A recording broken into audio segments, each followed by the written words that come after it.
Mm, mm. Oh yeah, I'm with this, I'm just gonna lay back and I'ma drop some smooth lyrics. So tune in 7 to 9:30 and don't be late. We about to set it straight. Ain't no half stepping with Marcus J. Word. I'm ready, let's go. Ain't no half stepping, that's the name of the show. Yeah, Marcus J hosting and we ready to go. Yeah, Hunters Talk sprinkle with a dash of humor to the legacy listeners and the online viewers. What you wanna talk about, call it, we're hearing you. Cover all topics, touch on the main issues.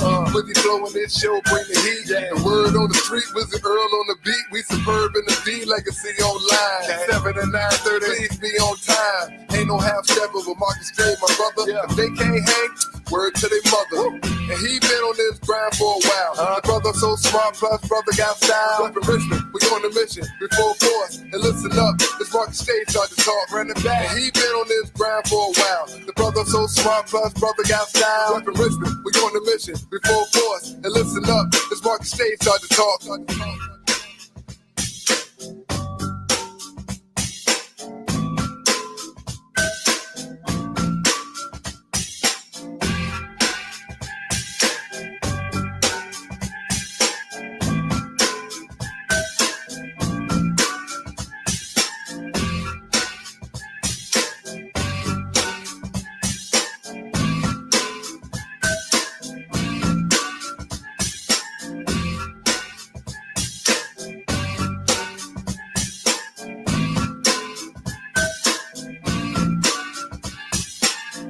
Steppin, that's the name of the show. Yeah, Marcus J hosting and we ready to go. Yeah, Hunters Talk sprinkle with a dash of humor to the legacy listeners and the online viewers. What you wanna talk about, call it, we're hearing you. Cover all topics, touch on the main issues. With the flow in this show, bring the heat. The word on the street, Wizard Earl on the beat. We superb in the D, legacy online. 7 to 9:30, please be on time. Ain't no half stepping with Marcus J, my brother. If they can't hang, word to their mother. And he been on this grind for a while. My brother so smart, plus brother got style. Up in Richmond, we on the mission, we full force. And listen up, this Marcus Stage start to talk.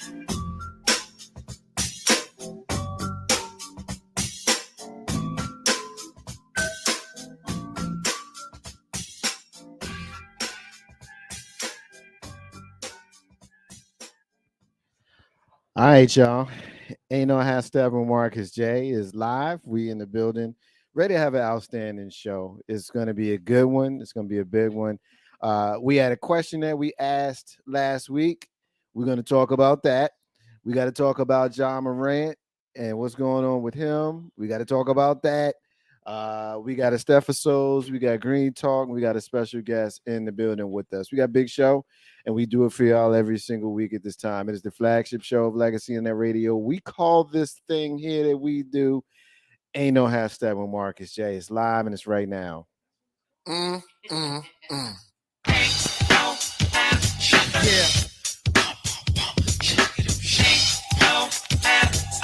It's about that time. It's about that time to get. Yeah.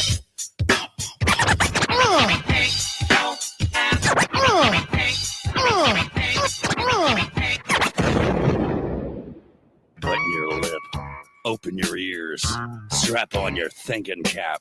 Socially conscious talk that's entertaining with a dash of humor and the top sports stories of the week. It's time for Ain't No Half Steppin' with Marcus J.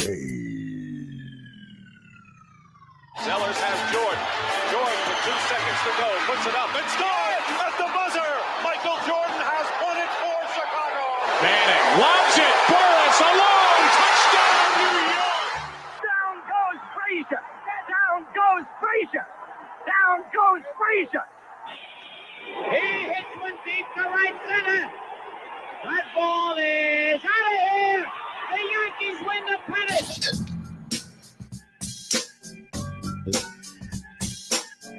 Ain't No Half Stepping with Marcus J, live from NewDen of Legacy Internet Radio. Thank you, everybody, for rocking with us. We appreciate it. As you can see, we are already in here having a good time and laughing and such. And inside, Joe, we can't tell you that one, but just know that it was funny as hell. Ain't No Half Stepping with Marcus J is happy to be on Facebook Live and on YouTube Live and on your replays in the future. because you guys continue to rock with us. We will continue rolling with y'all. So let's get the usual suspects introduced, and we're going to run around the room with them. Of course, you hear our brother join us here on his show every single week. He sits across the table from me. He leads us in Green Talk. He is my brother and friend, John Green, who I affectionately refer to as John Green. My brother, what's going on? What's up, bro? How you doing? Same old over here doing my administrative duties. Administrative duties. Yeah, that's what he does. He's making sure that all of you guys and your friends and family and the rest of you and such know how to find us. So we appreciate it. Of course, hey, Steph. Yeah. keeping the salutations running around the room. You have our brother join us when he has an opportunity. He's been popping here in the RVA area more so in the last few years than he had the previous 30 that I've been here. But I appreciate him here, and I'm glad that he's here. And it's a good time to have him here in NewDen of Legacy and Net Radio. My brother, the pretty boy Damon is with us tonight. What's up, bro? How you feeling, brother? I can't call it. It's good to see you, man. How you doing? I'm great. It's always good to see you. Always good to be in the company of the family here. Steph B. Yeah. John Green. Yeah. And my man, the kid. I'm always enjoying myself when I'm here. Appreciate it, brother. Appreciate it. Hey, Day. We got a new name for him. You know who he is? Oh my goodness. Cool. That's Marcus Magnificent Cubanist the realest. Marcus Magnificence keeping it the realest. That's my name. Keeping it the realest. I like that. That's what he's. Is that all one word? It's all one word. It's not like supercalifragilistic. No, it's three names: first name, middle name, and last. He's Marcus Magnificent. Keeping it the realest is my last name. Yeah. My last name is Keeping It the Realest. Yeah, I like that. John, the first and only emperor of the den. Yeah, Get that on a t-shirt or a hat. Yeah, we do. We need to put it on there. Hashtag Marcus J live from NewDen Legacy and Net Radio. We're excited because we got our sister in the room and she's on my right side because she is my right hand. She is the co-host of our show along with John Green and yours truly. She is my sister and yours, Steph B. Yeah. Happy Mother's Day. Thank you. Yeah. Thank you. And thank you, fellas, for the messaging yesterday. It's very sweet. Yes. So, how you doing today, Steph? You good? It's Monday. Yeah, it's Monday. But I'm gonna treat Monday like it's Friday. Yeah. And just enjoy myself. But That's yeah, I can dig it. Yeah. That's try to when I wake up in the morning. Because anybody, the human body, you live in society, you get the messaging about Monday, right? So when I wake up in the morning, I go, let's treat Monday like Friday. So I can try to find an opportunity Try that next Monday to make it fun. And that means even if I have to wait till 5 p.m. to happy hour and treat it like a Friday, I'm going to do that. But we're not going to let Monday mess everything up just because it's a word in a day in a different placement of the week. I'm going to try that. But yeah, I can't listen. As John was saying, I'm better than most. Yeah. Right? Yeah. I agree with that. I definitely I am agree with better that. than most. We getting some love from the inspiration of Legacy Internet Radio, our brother Jay Grizzy, Taking No Shorts podcast with Jay Grizzy. What up, cuz? Is checking us out. He's hanging in there with us tonight. So we appreciate you, brother. So we're gonna get right to it. First thing we're gonna get to is the last thing that we talked about last week. We had a topic that our brother John had suggested to us last week, and I tell you what, it was an outstanding suggestion, and so we're gonna go with it. But before we go with it, we're gonna play that clip from last week's show so that y'all can get fully reminded of what that topic was and what it is we're going to talk about it. So this is what we're going to do. Yeah, let's go to the videotape. You say, hold on. Okay, hold on. You're Warner Wolfing on this right now? Yeah, I did. And I said it how he would say it. Yes, you did. Let's go to the videotape. Yeah, I caught it off the rip right now. I think all three of y'all caught it because y'all all reacted differently. Yeah, I appreciate Warner that. Wolf. Yeah, that's what it is. For the young folks, he was a a sportscaster in the New York City area during the CBS 70s and the Yes, 80s. too. And this is where many of us came of age. Well, not many of us, the four of us. We all came of age in the New York City metro area. So anyway, we're gonna play this clip. Let's take a listen.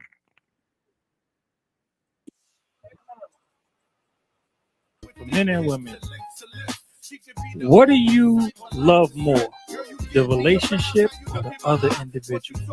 Ooh, that's a good one. Because a That's lot of people be in love with the us. Yeah. They be in love with that thing. It's like when people first get married, they just like saying, "My husband." good. Yeah, you know what that's about. You Yeah, know what it's about. You know what It's that's like, babe, about. come on. So, but I mean, it's good to love both, but which one do you love more? Like, what is it? Like, I mean, that's the only thing. I just want people to think about. Like, audience, think All about right, that. next We'll week. talk about it next week. Yeah. I want audience to think about that. Yeah. What We do got you some hot in a topics today, relationship? as What they do you say. love more, the other person or the relationship? That's a very, very, very good And, one. and you have to come honest with that one. Yeah, be first. All right, John. I mean, we told you in the moment how great that was. So take us before you do that, we're getting some love.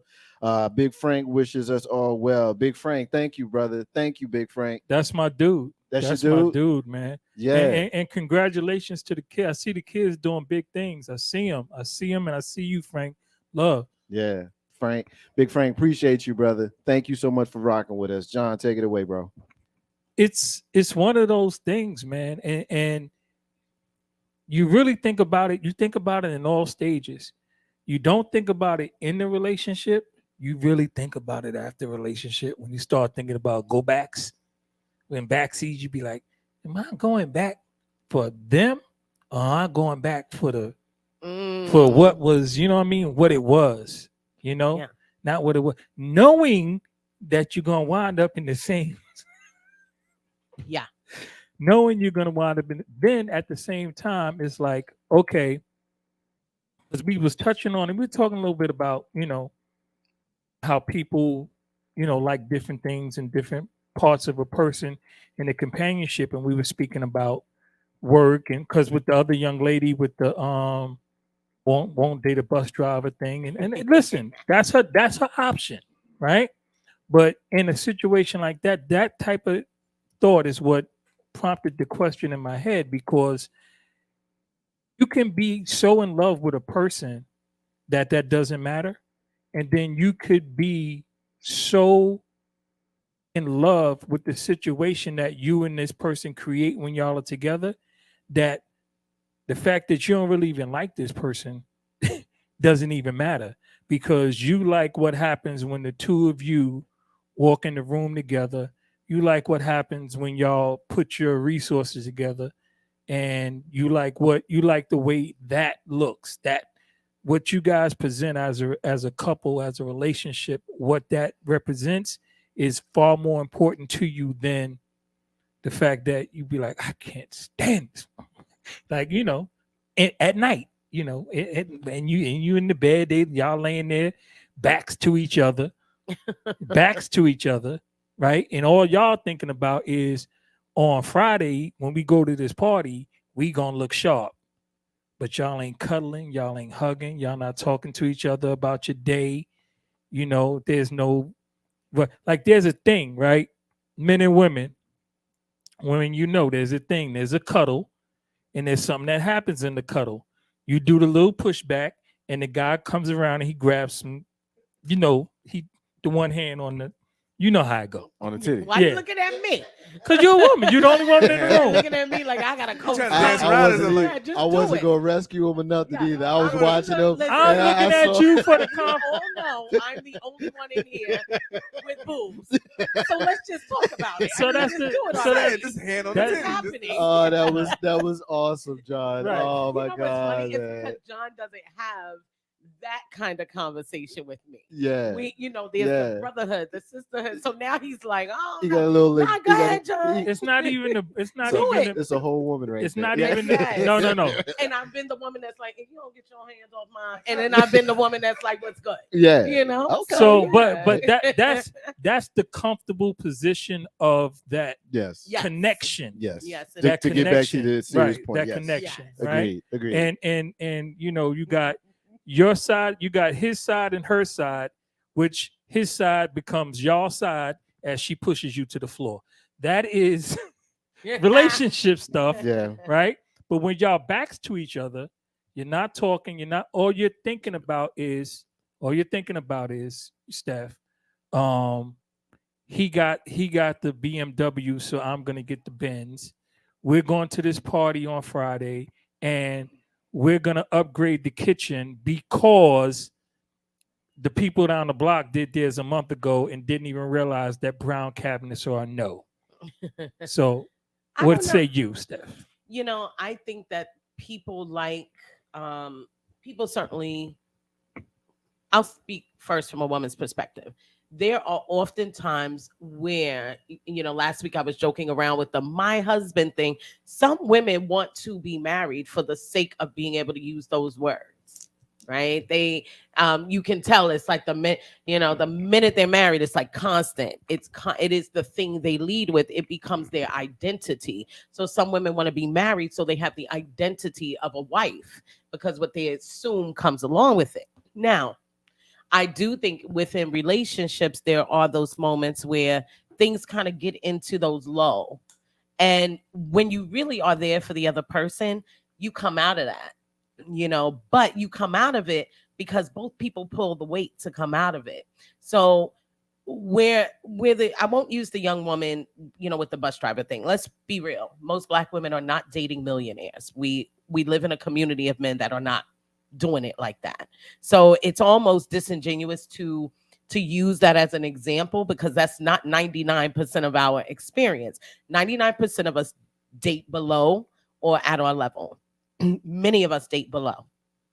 So when you're in bed with that person and you know that you have a need that person cannot sustain, fulfill, that need may be significant. That need may be the lights need to come on in the morning when I get out of this bed. It may not be that the BMW, because most of us are not laying in bed with a man with a BMW or whatever you quantify. By the way, men are the ones who establish value. So just an FYI, we live in a patriarchal society. Women never established the value of men. It's why bras were created by men. It's all of these things are established by the patriarchy of the society that we live in. So men tell us through music, through how they move and everything else, that money is how they value themselves, that things are how they value themselves. I can do this, I can do that. And so when women enter these relationships, yes, they are looking for sustainment. They are looking to be supported. They are looking for those things. So when you're laying in bed with someone and I think it's disingenuous for a woman when you know that those things matter to you. If you decide to get in bed with somebody that cannot do those things, then yes, you're in the wrong relationship. You're definitely in the wrong relationship. And you likely are in it because it feels good when you go out, you look good together. Maybe you have some good moments, you laugh, you're funny, whatever it is.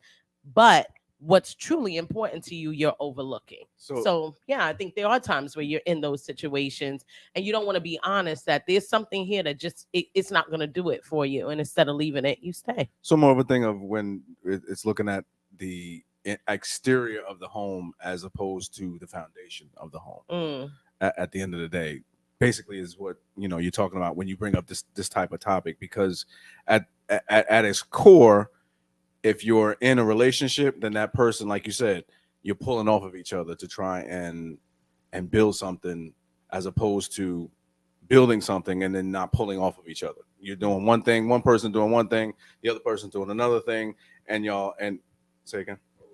Sorry. And then talk with your hands. I do. Jersey boy. I do. What are you saying? But then those two people aren't pulling, like you said, not pulling from each other, but just trying to get to an apex that it's not completely sound and built together. Yeah. And John brought you brought up something some weeks ago, and low key in my mind, I've been like, your perspective has changed. If we roll back 2-3 years ago on you and your perspective, and I haven't asked you what has made that perspective change. I won't ask you on the spot now, but your perspective has changed because if we go back, John 3 years ago, we would have been able to have a conversation about how relationships do have arrangements within them, and how often it is a business relationship, and it's necessary to understand that. When I hear when a man that doesn't know me asks me first and foremost if I cook as a qualifier for whether or not I'm wife material, it's that's because the mind of his business arrangement is when I come home, that's what I need. That's the exchange he needs. Because if not, you have a stomach, bro. So somewhere you got to eat. Why does it matter if I cook or not? It's all of these arrangement oriented things. But I think we get to a certain point and what the arrangement looks like changes based on our particular needs. And then we start to feel a little uncomfortable with that exchange we were originally comfortable with. But everybody, I will stand 10 toes down on men marry better than women. They date better than women because they are very clear on what the expectation is and what's going to be put out and what kind of chick is marriage material. Whereas women are chasing the my husband moment. Yeah. And therefore feelings are what motivate women. And when the feeling dies off and this man is not capable of providing, stabilizing, securing you, making sure there's not an eviction notice on the door, whatever it is, feelings cannot sustain that. Yeah. Ain't no how still Marcus J. Live from NewDen Legacy in that radio. A couple of things to address, and I'll do that here as far as how men date better than women. I've heard that said before. I think I guess where the frustration that a man will speak of commonly is almost to the instant that y'all say, not y'all, us, man, people, y'all meaning that collectively, because I realized how that sounded. The minute that people say I do, it is often the perspective of the man that she instantly changes. And there is some frustration around how you're no longer presenting who I made a choice to marry to. Now, I know that could very possibly be the perspective of a sister, but as a man, I'm speaking from a man's perspective. Sure. That's something that we feel very strongly, particularly men of a certain age, middle age. Many of us who've been married a long time, like I have, it is a common refrain that soon as we get married, I got a whole different woman, and I have to now recalibrate some of those expectations, because, we often talk about as men how simple we are, and women say that they're simple. Fine, I'm not going to do the fight back and forth with that. We are not simple. I agree with that statement, but I've often heard women say that they are. But having said that, most men who get married, they want to eat, they want to have some sex, and they want to be left alone. Yes. And that's simple. We can complicate that if we want to. I want to eat, I want to have some sex, I want to be left alone. Now, if you do those things, and we have this phrase, a happy wife means happy life. Like, again, more jokes, but there's got to be something to that. So if you're doing the things that she needs you to do, providing and all of the things, there should not be any issue with providing those things. Now, the original question was, what do we love more, the person or the relationship? Or at least that was the general gist of it. And I think that changes the longer the relationship goes on. When you get married, of course, it's the person. But I promise you, there are going to be times in that marriage, especially if it's a long one, that you're not feeling the person, but you appreciate the institution that you find yourself in. And quite frankly, there are those who just don't want to be by themselves. Yes. They don't want to go through the trouble of extricating themselves from that situation. So you go through periods where, the relationship is cool. I just wish, can I do a trade? You think about a trade that benefited everybody. You know what I'm saying? Like, Charles Oakley for Bill Cartwright. The Bulls were very happy with that Yes, trade, they and the Knicks were very happy with that trade. Yes, so, they were. obviously tongue in cheek here, but that is kind of where I wanted to go with that. Ain't no hashtag with Marcus J. Live from NewDen Can I Legacy. throw And- one quote out here that Sure. ironically popped up on my Facebook timeline Sure. today, and it was from Jamie Foxx, and someone was just talking about how his ideas on traditional marriage, and he said, "I just don't think I'm the marrying type." This was an old quote. At least not for now. Maybe in a few decades when I'm in a wheelchair and I need somebody to push me around and change my diaper. This is where, so this is someone that's admitting Yes. that marriage would be about the situational circumstances, Yes. not the other person. Yes. And the interesting thing is, I was reading through some of the comments.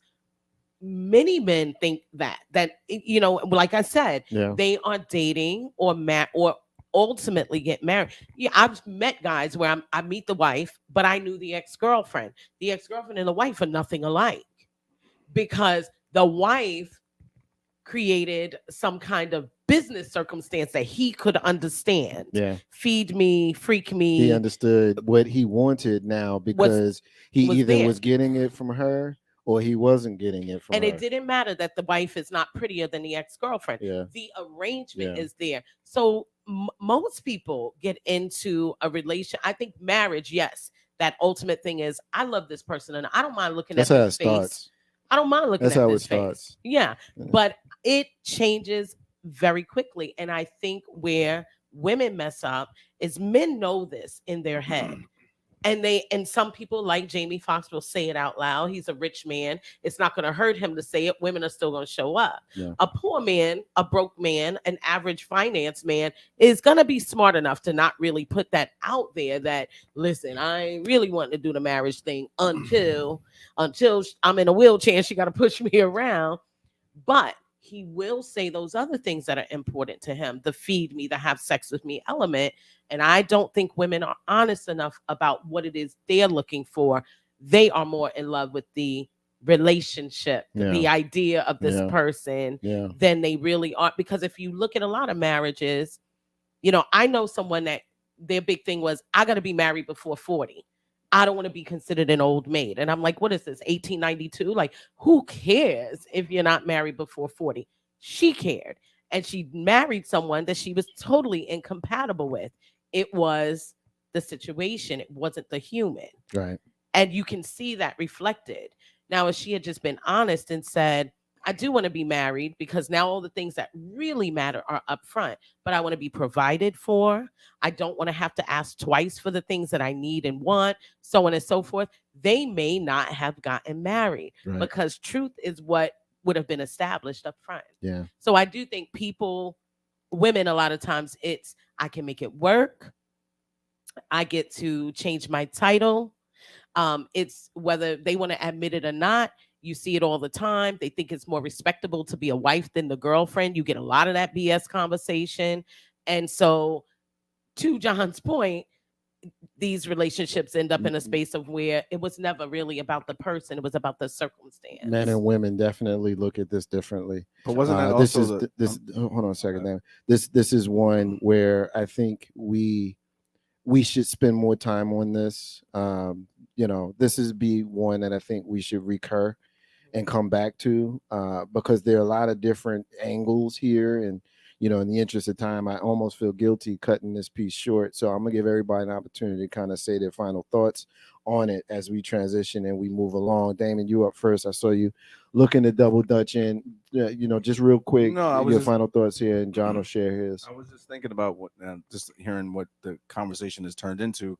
But wasn't that the initial idea of what marriage and a relationship was? It was more of a convenience thing, as opposed to what a relationship or love thing was supposed to be. Because early on, it was all about, childbearing hips. Father wanted to have his kids marry, or his daughter marry somebody that was prominent and owned a store or owned farm or owned land, and it built into something else. And it was nowhere near anything that had to do with a relationship. It was all about convenience.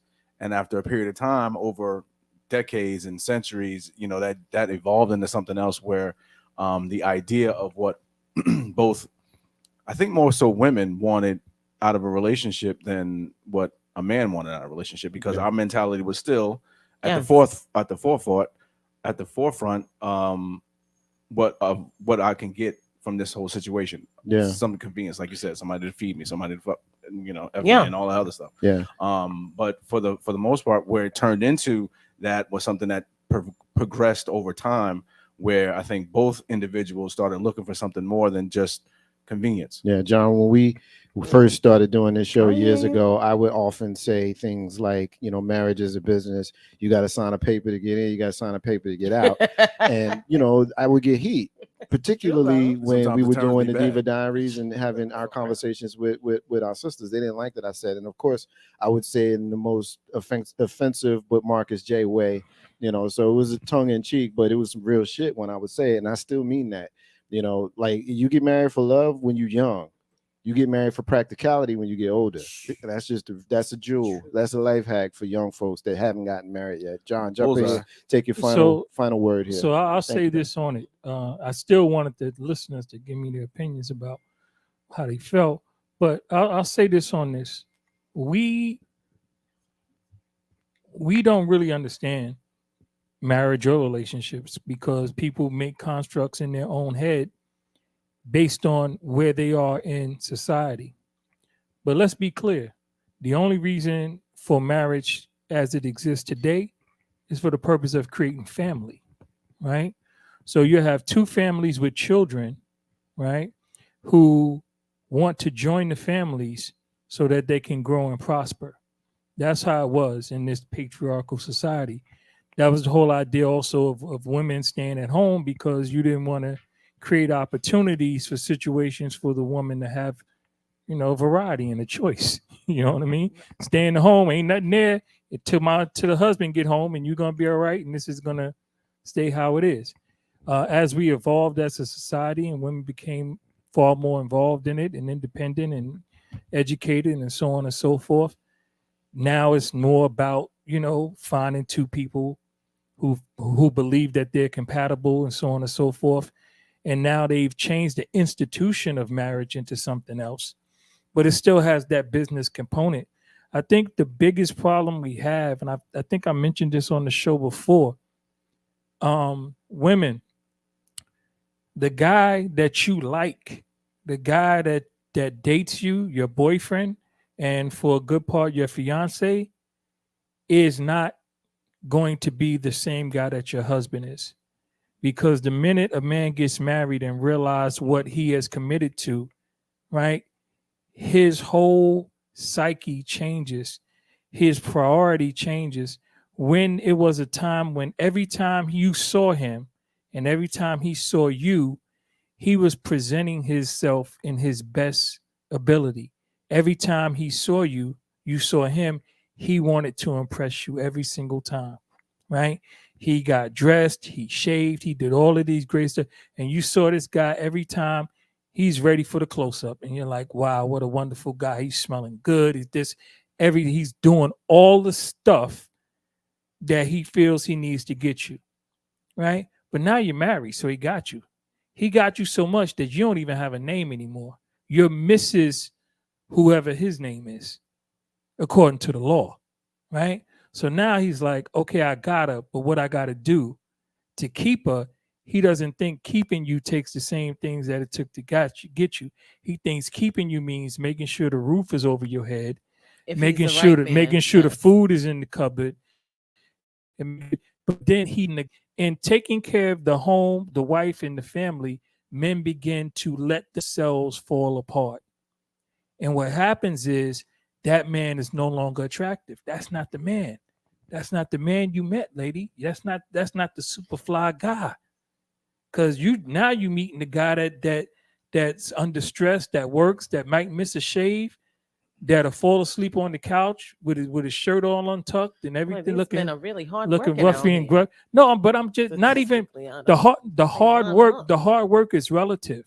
But also, it's kind of ironically, you're saying that men do what Marcus said women do.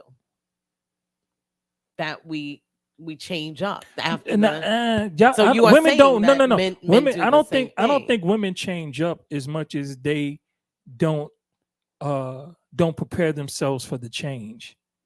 They want what they want, which is what they wanted while y'all was dating, and then they're not getting it. It ain't that they changed. No, but Marcus said that. But that's perspective. Women change. That's perspective. A man is gonna look at it and say she changed. For the purposes of clarity, what I actually said was it is the common thought of men in our general demographic. When we talk amongst each other, this is the consistent theme. Yeah, that women are different right, once you marry them. But that is the perspective. He's gonna see it. He's gonna see this is all perspective. Keep going, sir. Right. He's gonna see it that way. But it's not. But that's not the case, bro. I'll tell all the fellas, it ain't the case that it's changed. It's that you changed. This comes from the dude that's not married, though. Listen, but I've been in. Listen, you say that's a quarter of a century. Yeah, that's a little. Here's what I'm saying. I've been in relationships. Not the same. Not the same. Not the same. I will grant y'all that. Only dude in the room. The dude. There's 3 people in here that's been married or are, and one not. So okay, you so have I'm gonna to, say you have to so. defer So here.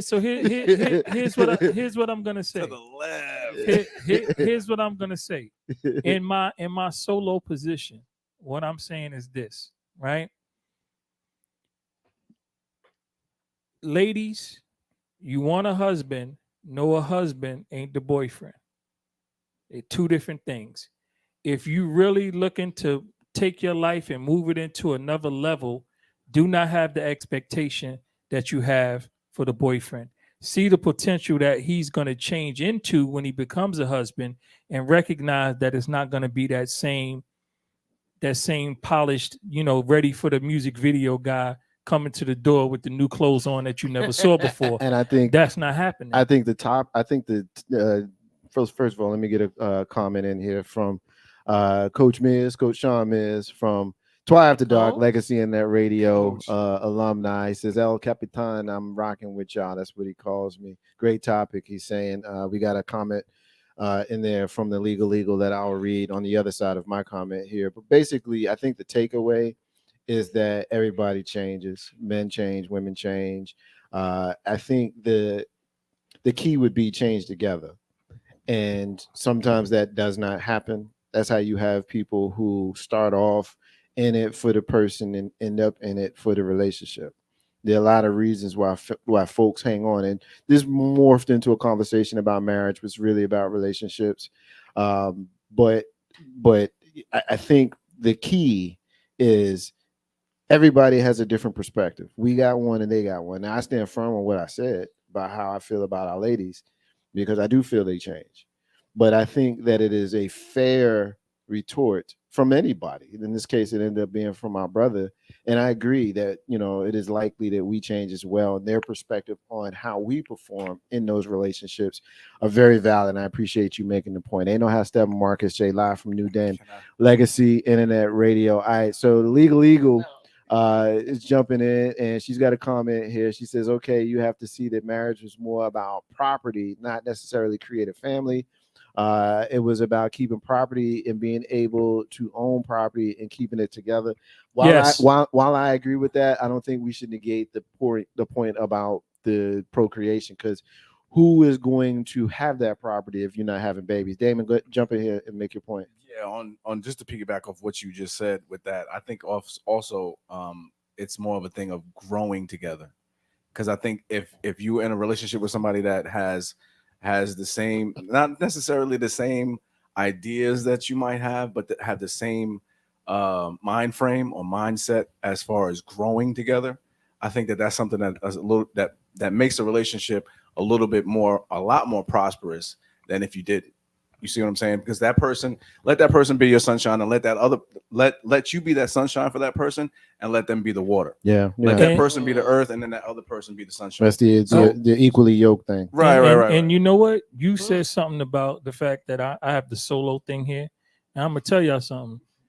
This is why. Because me I am completely in love with the person, I could give a damn about how the relationship is, What? appearing in couples, being places as a couple. And I was told a long time ago, I used to work corporate. I worked for a fashion place. So Carter Holy Hale, they're not in business anymore, but they owned a lot of major stores, Bergdorf Goodman being one of them. And I was told, hey, John, you're tall. At the time, he said, you have a nice head of hair. You are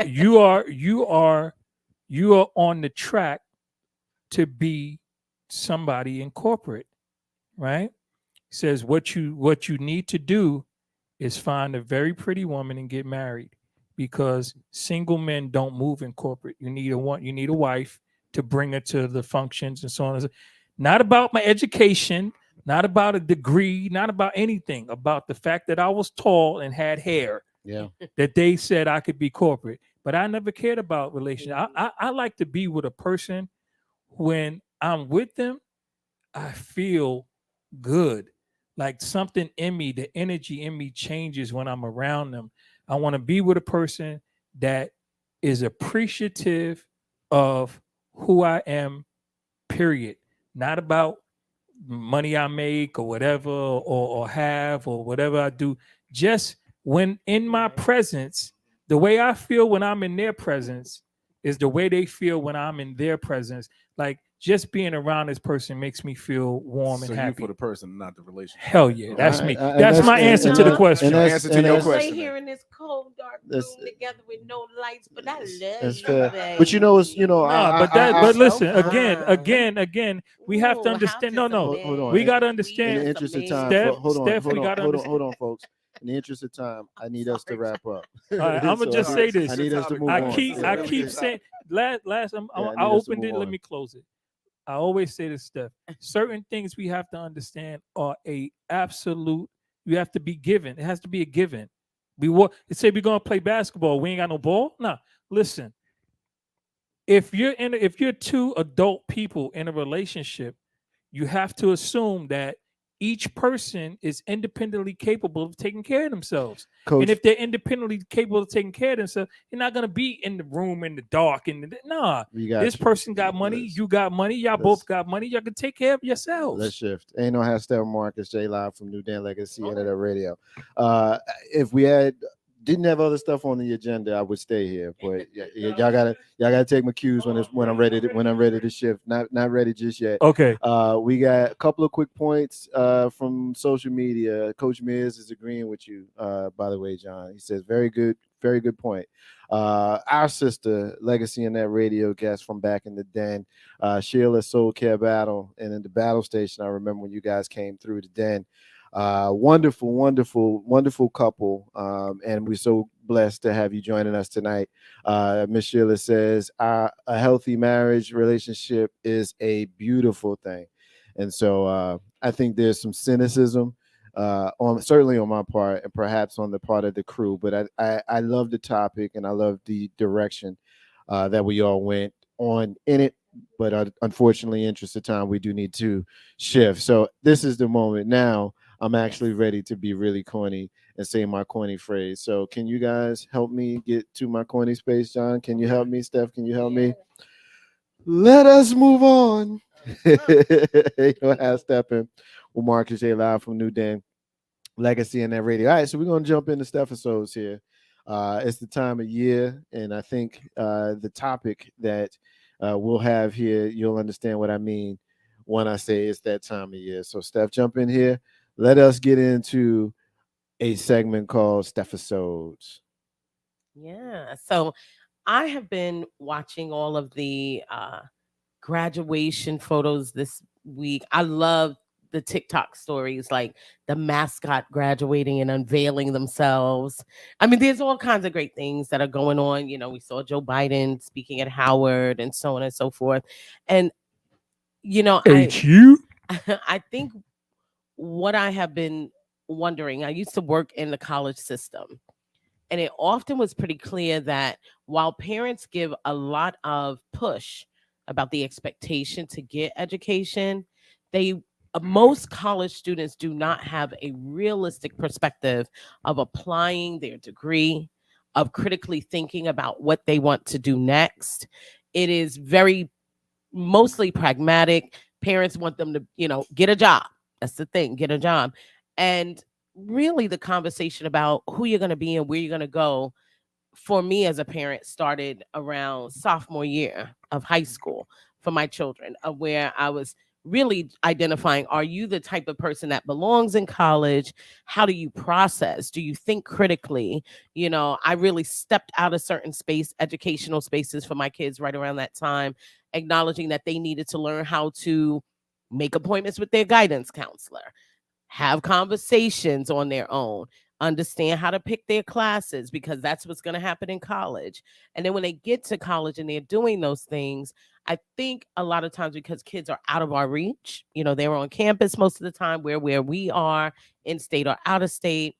And there hasn't always been, and you can see it a lot of times, people get a degree and it's like they never use it. Well, there's a reason they never use it, is that sometimes in a parental position, we don't have really in-depth conversations that force our children to think critically about the next steps when college is done. And, or if they even need to go. So I guess I think about what I would tell a college graduate. There are tons of them out there now.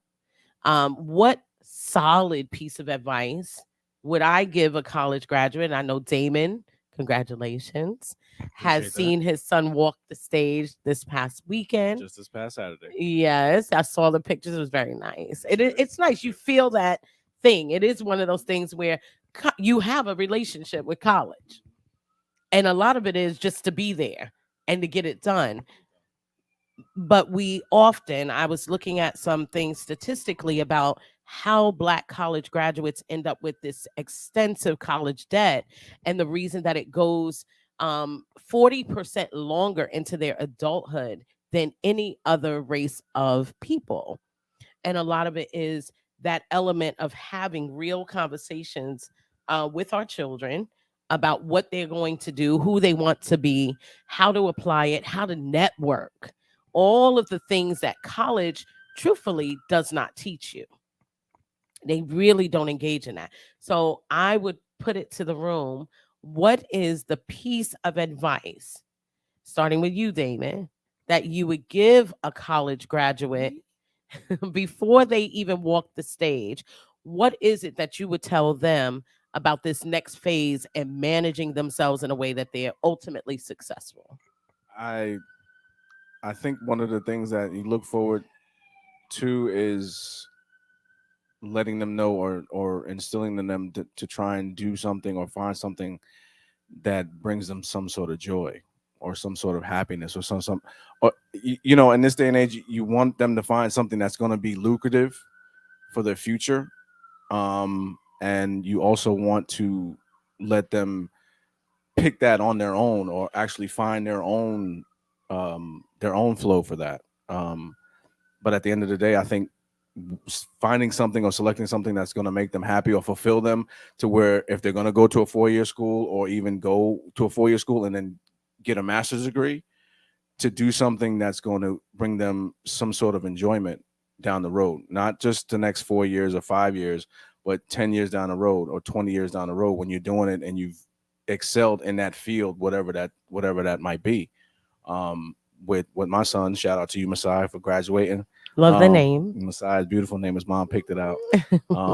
But I think for him, it was at first just finding his way into what it was that he wanted to do, and what he thought was going to bring him, the most joy. And he picked communications because he's the type of person that likes to be out there and likes to talk to people, likes to engage with people, and bring those type of things together. And said, well, just go with it.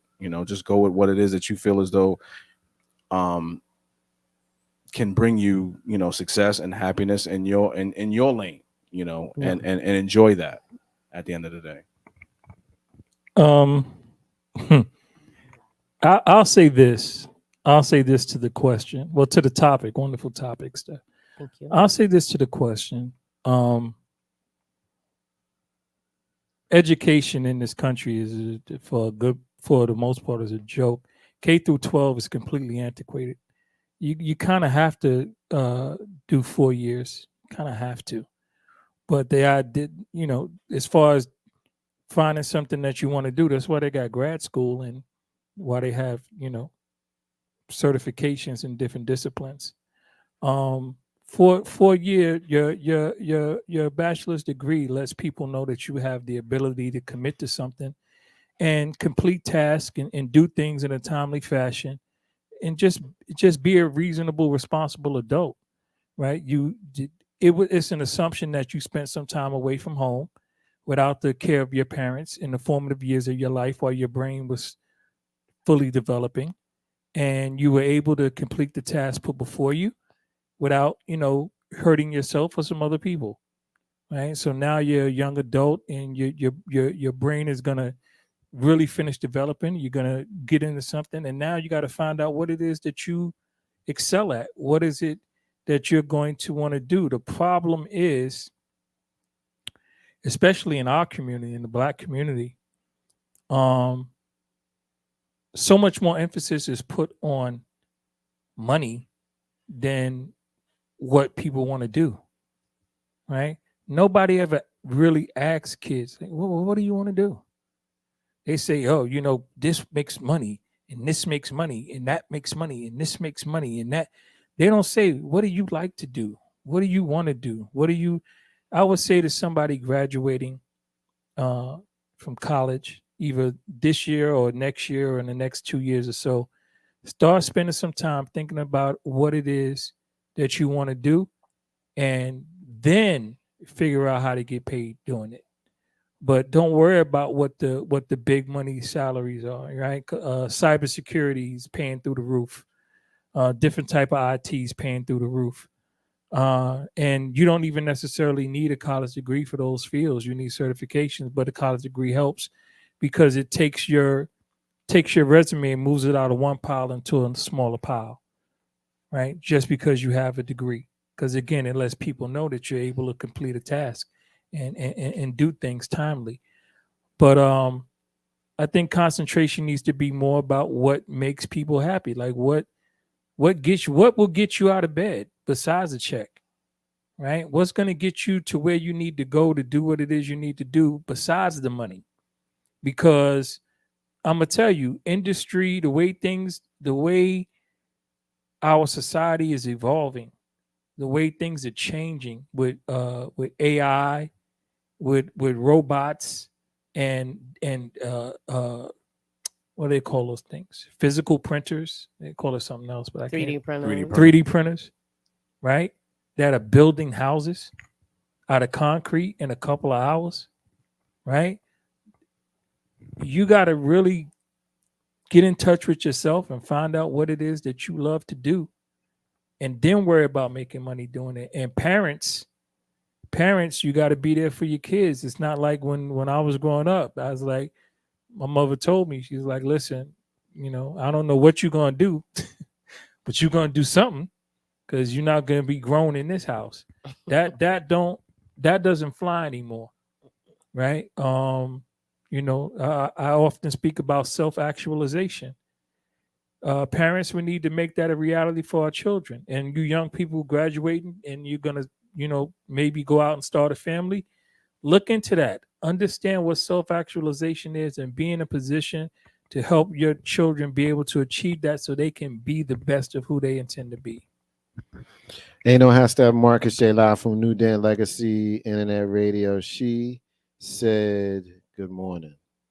So when she says good morning, we respond in kind and we look in the camera and we say, Good morning, Sue. Yeah, hashtag Marcus J live from NewDen Legacy Internet Radio. Tamisha is checking us out. She says, hey, you guys. Hey, she's checking us out. Legal. I wanted to save her comment for last. She says spot on, John. But then she expounds. She says, definitely agree with that. I would advise someone to look into what they want to do and to try different things and stay at home as long as possible so that they are able to set themselves up for success. Great conversation, great topics, great topic. And great responses. And I agree with them. It's really the thunder kind of was stolen a little bit from you, John, and Tamika co-signed it because it was you nailed it. And I'll just basically share, what I said to Damon's son when I saw him the other day, and the same thing that I say to my daughter as I see her every single day. Pay attention, live in the moment. Don't allow this stage of your life to go past you so fast because you're so busy trying to get the bag. Trust your skill set, trust the work that you did, trust the fact that you've gotten this far, and know that if you've gotten this far, you'll be able to take more steps. Like Masai graduated a couple days ago, right? So his next step is his next step.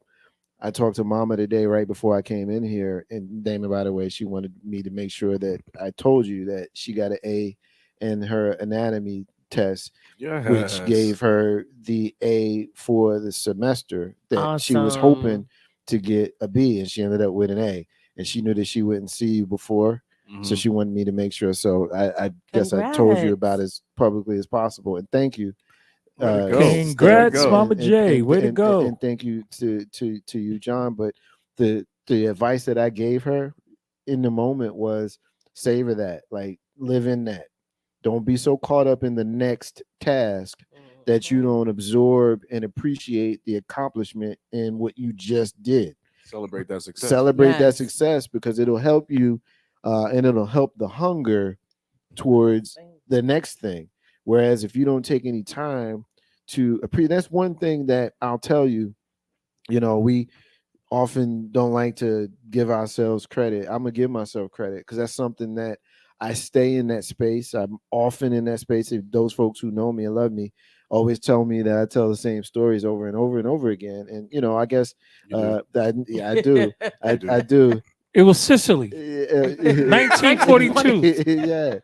Yeah, and a lot of that comes from being intentional about living in the moment. You know what I mean? Like little things. When each of you has ridden in the car with me when I have pointed to something. I remember when I drove past there 5 years ago, and this is what happened there. And it's just. But hey Sue, Sue used to live there. Yeah, Sue used to live there, right there. We did this right there. You see that balcony right there? That's where we tried to light the fire in the snow with newspaper and matches. You know what I'm saying? So that is the advice that I would give to anybody who is in the process of matriculation and advancement and get into the next level. There's different levels of graduation. I saw K and Aint and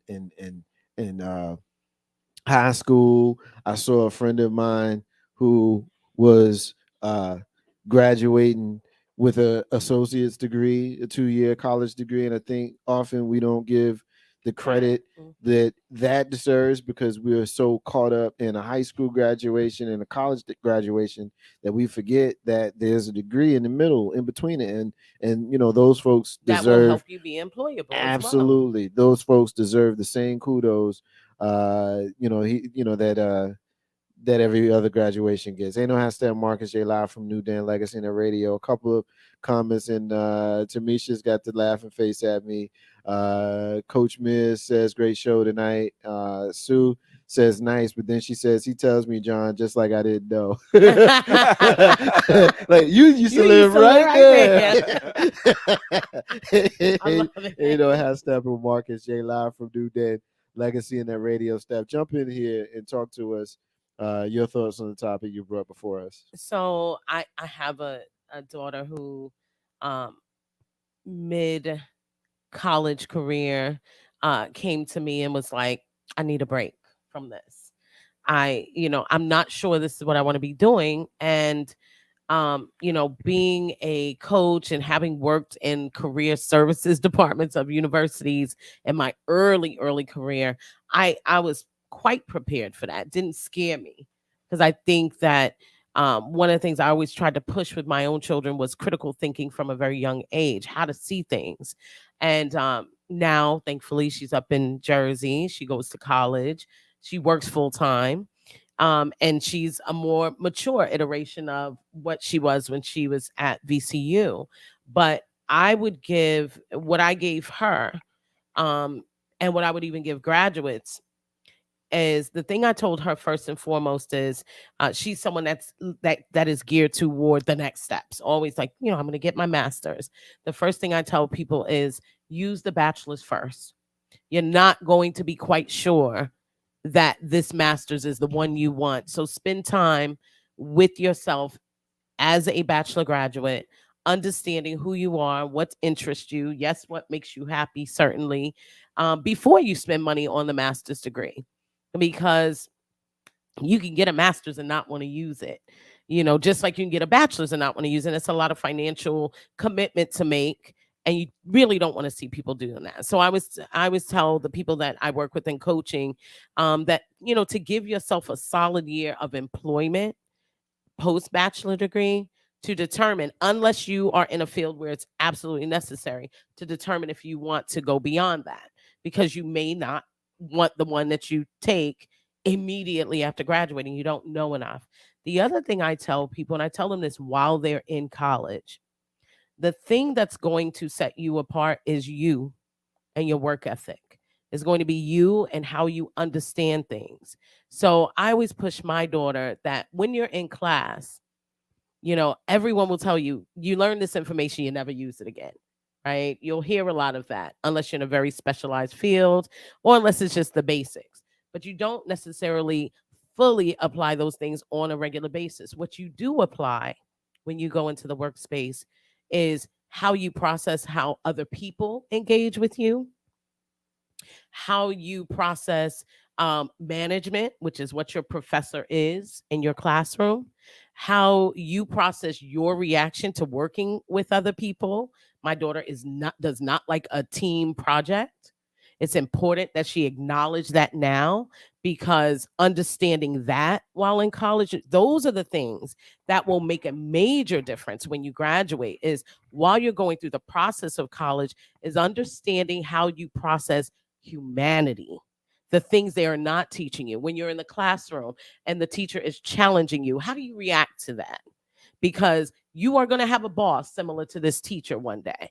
And we often don't think about, we think about college as a preparation to get a job.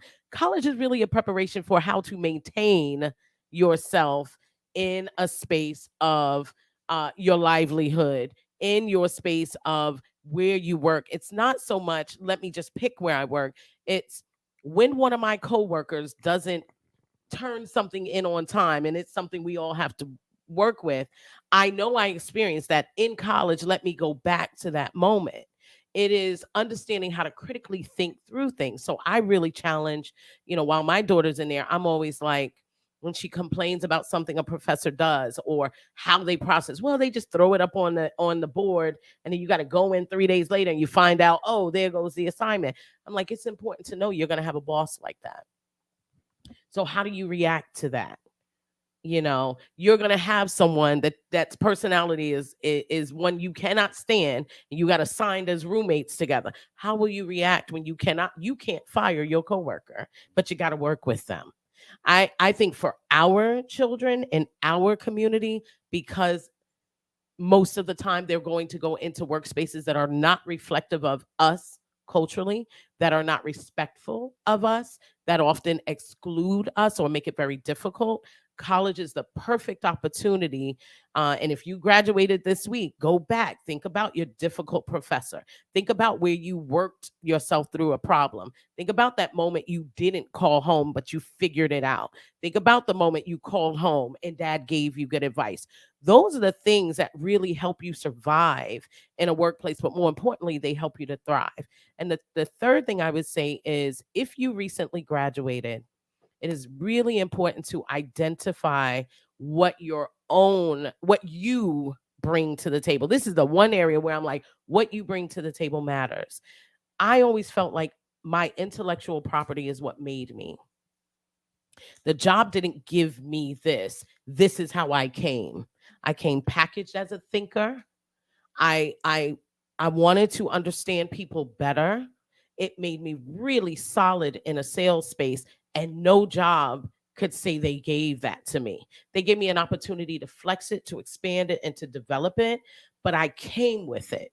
So before you start applying, because you will be asked these questions, and everybody gives these rote things, what is, somebody will say, what is your, what's one negative thing about you in the workplace, or what do you struggle, what do you need to repair? And everybody goes, oh, I'm a bit of a perfectionist. Bullshit. Tell the truth. Understand yourself well enough to tell the truth, and put it in the space of where the employer sees you as different. So I used to always say, I don't like meetings. My patience level for meetings is very low. So before I go to a meeting, I try to identify what's going to be said within that meeting that requires me to respond, requires me to move it forward, and requires me to get resolution. So we don't meet again about the same things, because I'm more focused on efficiency and time management than I am on wanting to be in another meeting. That got me my first job successfully. And when we would go in meetings, my boss would joke about it. All right, now, you guys better get to it. And he was in, and they would pick on me because I was 19. And he was like, the youngster in the room. Yeah, he would even say, oh, Gen X is here. They don't like team stuff. And I'd be like, not team stuff, but meetings that are overdone. So he knew that I was coming to every meeting to bring something to the table. It became my signature. What is your signature? As the graduate, what mark will you make on this organization that they can't say they gave you and you can take it somewhere else? The most important thing for a graduate is to know who you are and how you impact the world, because a million people are going to have a marketing degree or a business degree, and they're all going to have taken the same classes because they're all listed in SACS, the Southern Association of Colleges and Schools. Everybody had to do the same thing. What is it about you that truly makes you different? And do you understand that well enough? And parents, I would say, sit down and have that conversation. Challenge your kids until they're awkwardly uncomfortable with you, to tell them why they're different and how they make a difference in this world. Ain't no half step on Marcus J live from NewDen Legacy in that radio. I think that's outstanding. Damn. Outstanding advice. Like, this episodes just be popping every week. I think David trying to get a ring. I'm telling you, this episodes every week just be like, I think that's they make it just like, I think that's outstanding advice. I think it's a perfect segue as we shift from the graduates in Stephisodes and how we would talk with them and how we would prepare them, shifting into this next segment that we're calling Green Talk, where I think the topic that John is going to speak to is kind of that next conversation that the graduates should be having eminently as we move towards our next phase here. So move on into the next topic. We're moving on into our next topic, Green Talk. John Green, you got it, bro. We're in a very, very peculiar space as a society, as a nation currently, because there are things that are going on right now as we speak. There are things that are going on in our nation's economy that are going to have an impact like we haven't seen in over 100 years. And we're going into an election year next year. And things have the potential to look really crazy one way or another. And how we are going to behave in that situation with the changes that's going on in our economy is a real issue that a lot of people are not talking about, because we are so easily distracted in the news cycle with unimportant things about celebrities and their idiosyncrasies, about monarchies and their decisions, about television performers masquerading as journalists and how they misinterpret the script that they're provided on the teleprompter. No one is giving enough respect to the conversation about the debt ceiling and what that even means, right? 90% of the country who vote don't understand what the debt ceiling is and why it's so important. People are not talking about in the last 4 months, over 400 banks have closed their doors permanently. Right? We're not talking about that before the next president is sworn into office. We are going to have a blockchain based economic system in this country up and running at full speed. You're not going to be able to get a check in the mail anymore. People who are retired, the boomers and the Xers who are retired, your Social Security will not come on a check. You will have a card. You have a card with a chip and a tapping capability, and that's it. We're moving into a non paper money stage. Texas has put on the floor, and it looks like it's going to pass, that they are going to now accept gold and silver coin as currency, as a direct, jab in the face to the Fed. And what they don't realize is that is going to isolate them, right, in such a way that the state is not economically fully independent. It needs to interact with other entities. And the Fed can very easily say, if you do that, we're going to force people not to deal with you. And they will do that. And it's maybe 13 other states who wants to do the same thing. So these situations are getting real, and it's happening fast. And not enough people are talking about it. Not enough people are interested in it. And I kind of wanted to talk about it a little bit, but I wanted to really get a feedback from the group here, but even more so from the people who are in the audience who are watching. Like, are you guys preparing? Like, what are you doing? What do you think our economy is going to look like 2024 to 2028, right? What do you think the nation is going to look like? Do you believe that we're going to go crash into the ground like so many, conspiracy theorists have said? Do you believe in the power of BRICS? And do you think that's real? Um, how valuable is iridium? Do you know what iridium is? Do you know why it's important? So these are the questions, and these move the conversation of what I'm talking about. 2024 to 2028.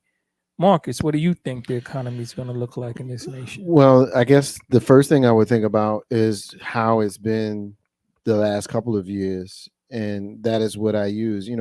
My refrain has always been create the world that you want to live in that does not speak to who is in power. And I have to lead with that because there are many of us, and I'll say us, I'll put myself in this category, that is not as politically savvy enough to understand the workings of how we get to certain places. Like you just mentioned the word iridium. Iridium. I have no idea what that is. I honestly, it's basically vibranium. Yeah, I got nothing on that. Yeah. And I would venture to say that the average person going to hear that and their eyes are going to glaze over. How can we, as the common American, translate how we're going to move forward? That should be the question. As far as who's the president, this is not going to go over very well, but it's my truth. I haven't had the kind of direct personal change in my life based on the presidents, the last couple of them, except for Donald Trump, when not so much the whole Trump thing. I'm not even doing that. I'm talking about how I can't take my shit to Goodwill no more and get credit. Donald Trump is the reason why I can't do that. And that is the kind of stuff that I think the average American is going to be able to identify with, knowing what the economy is like. Because most of us, when we hear the economy, it's like, what the fuck does that even mean? Like, really? All right, Eggs cost too much. Gas is too high. Kitchen table issues. You know what I mean? Right. So that's how it's going to translate to the common American. Damon's son just finished school with a communications degree. My degree and my wife's degree, undergraduates, we both have journalism degrees. In the 90s, they were teaching us that when you give information, you give it on a common level, fifth or sixth grade level. So how do we reach the people on a fifth grade level and tell them, hey, this is the thing that you're going to be dealing with in 24 through 28, depending on who's the president.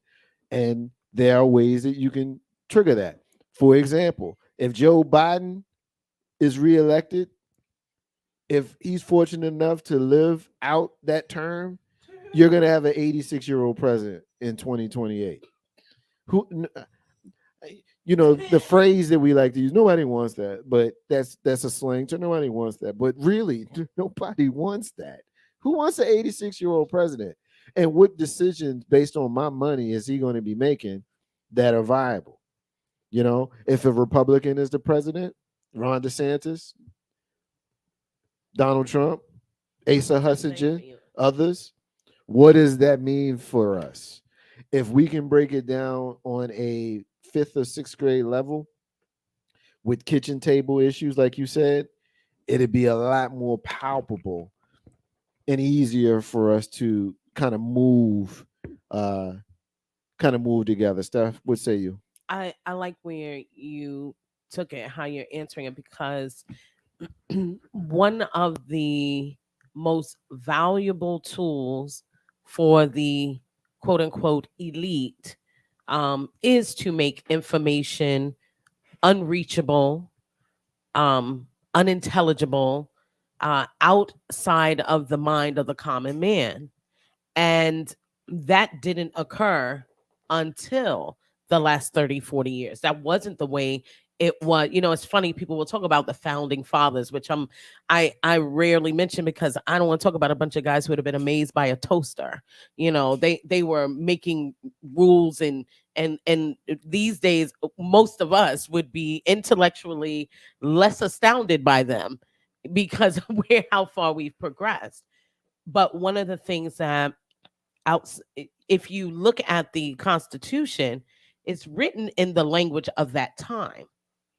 It was written for people of that time who could read, might be considered the learned class, as they would say, but it was written for them to understand. And I think this happens very much inside of all communities, but it is hugely detrimental to communities that lack socioeconomic savvy. We talk above their heads and then say, well, how is this going to impact you? For instance, keep using the terminology debt ceiling. Very simply, the debt ceiling is how much debt the government is willing to accumulate before they either decide they have to allow themselves to spend more or fail on the bills they owe. Period. Now, the bills they owe, if they don't spend more, those bills mean things like Medicare are going to be impacted, Medicaid going to be impacted, looking at where we get tax relief going to be impacted. So it is, I agree with you that for these conversations to be had, it's nice if it's like me being a coach. I can flex a master's degree all day, but it's irrelevant to the people who are sitting with me asking me to educate them. I want them to walk away able to execute independent of me. And so where I think we need to be focused the next 4 to 5 years in order to not end up in a worse financial position than most people are right now is that we need to be clear. We need to go to clear resources for what the people we're voting for are trying to do. When they say, I don't want to raise the debt ceiling, the fourth estate journalists, communicators, paid communicators, their responsibility is to ask the question of the people we're voting for, why not? Why not? Why do you think it's not relevant to raise the debt ceiling? You know, it's important for us to understand, yes, how money works, but it's important to understand it at a micro level, not always at the macro level, because what's hitting people is the decisions they make down here at this level. You know, it's why it was so easy for people to lose money in crypto. Very small amount of people understand it, even less people asking the real questions about it. And the people who, quote unquote, held the information made sure to keep it so high above the heads of others that people were just were being moved off of feeling, oh my gosh, quick cash, ready to make Multi-level money, marketing. so on and so forth. And it's unfortunately a space that if there's a lot of money to be made in having enough information and keeping it in a space of where you don't understand it, but I do. It's a lot of money to be made there. And that's why it will always be that way. And so what I would challenge people at the micro level, those of us who are living here in this space, is to understand the very basics of the person you're voting for and what they supported before you voted for them. Because that's where, if they started there, that's where they're going to increase. I don't care if you like MAGA or not, but when you look at the reasoning for Donald Trump saying that he wants, he's fine with the debt ceiling failing, you know what his response was? I'm not the president. He doesn't care about the fact that, you know, eggs cost as much as they do. It's to understand how corporations work, because you're doing business with these corporations and they're directly impacting you. It's to understand where your average dollar is going. Yes, at some point we may not have a dollar. We get it. But right now, in the next 4 to 5 years, what do I do with the $1,000 or whatever that's coming into my bank account? I think people who are focused on financial literacy, this is my challenge to you. Learn, if you really are solid. And I would say this, I have a young cousin who graduated from Carnegie Mellon, sharp as a tack, smart kid. We had a family group chat, a family Facebook meeting. He literally was able to get in there because his intellect is so high and do exactly what you said, bring it to a 5th grade level. You know why? It was important for him that his people understood, not that he seemed smart. And those are the people you want to seek in a financial literacy space, the ones who are going to talk to you about your dollar like it is simply your dollar. You need to understand it that way if you're going to elevate. There's got to be a fundamental for financial literacy. I like that. I like that. I think one of the things that you can also tie into that and is kind of the topic that we just had as far as the college students and what it is that they're looking for when it comes to this aspect of financial literacy. Because, and just even thinking about what we were talking about before, I think a lot of college kids come out of that and they see what their parents are doing and they hear what their parents are saying and they want to go get that bag because they see that working for a corporation or working for a company or working for Walmart or working for Delta or working for Progressive or whatever company that it is, that's not their company. That's bringing a paycheck to them, but it's not something that's going to financially sustain them long term. So even tagging along the whole idea of understanding what that financial literacy is, and those individuals trying to just get that bag to try and build something else, because I've heard a lot of people even say, I'm going to keep this job so that I can actually use it as a means for me to have something else, some other income that comes in on a regular basis that will help me besides this Delta job, this 9 to 5. I need something else that's going to work for me. That's why other people are saying, okay, yeah, I'm going to try the crypto. Or I'm going to try something else, or trying to find a venture that's going to bring in some extra money, because this isn't what's going to get me that quote unquote bag, or it's going to get me to that retirement at 55, or that's going to get me to being able to pay off my kids' college tuition, you know, by the time they finish their 3rd year, or they're in the workforce for the 3rd year. So I think a lot of that ties into being able to have that conversation, like you said, for them to understand it and for them to look at it at a way of, okay, I don't want to be like my mom or my dad that worked at a factory or worked at a job for 35, 40 years and got nothing for it besides maybe a 401k, maybe a pension when they did have pensions. I need something else that's going to build on what it is that I have right now, what that I'm putting out there besides a 401k, that's going to get me to that next level. You know, I would have loved if people would have I'm gonna put this on the backs of the people who are a generation ahead of me. The minute that corporations got rid of pension, that was a huge missed opportunity in households to have that discussion, because I speak to senior people on a regular basis in a consulting thing that I do, and they will talk about, I worked at Ford, and that's what they're living off that pension. The minute pension was removed was an opportunity for you to understand the way that we were trending. It was and that was late 90s, early 2000s when that all started happening. Companies like Ford, places that always had it. That was an opportunity for the elders in the household to say, this is what you need to be thinking about. How do you retire? How do you live when you're at an age of which you don't have enough labor hours? You're not when you're 45, 50, 60, you're not going to be working. You shouldn't be like you are when you're 20 or 30. You can't even expend as much labor.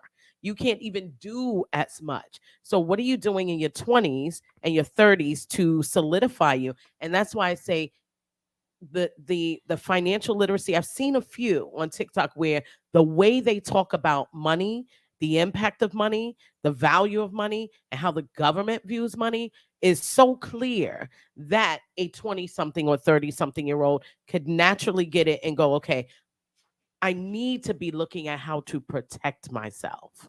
How to pivot. How to pivot.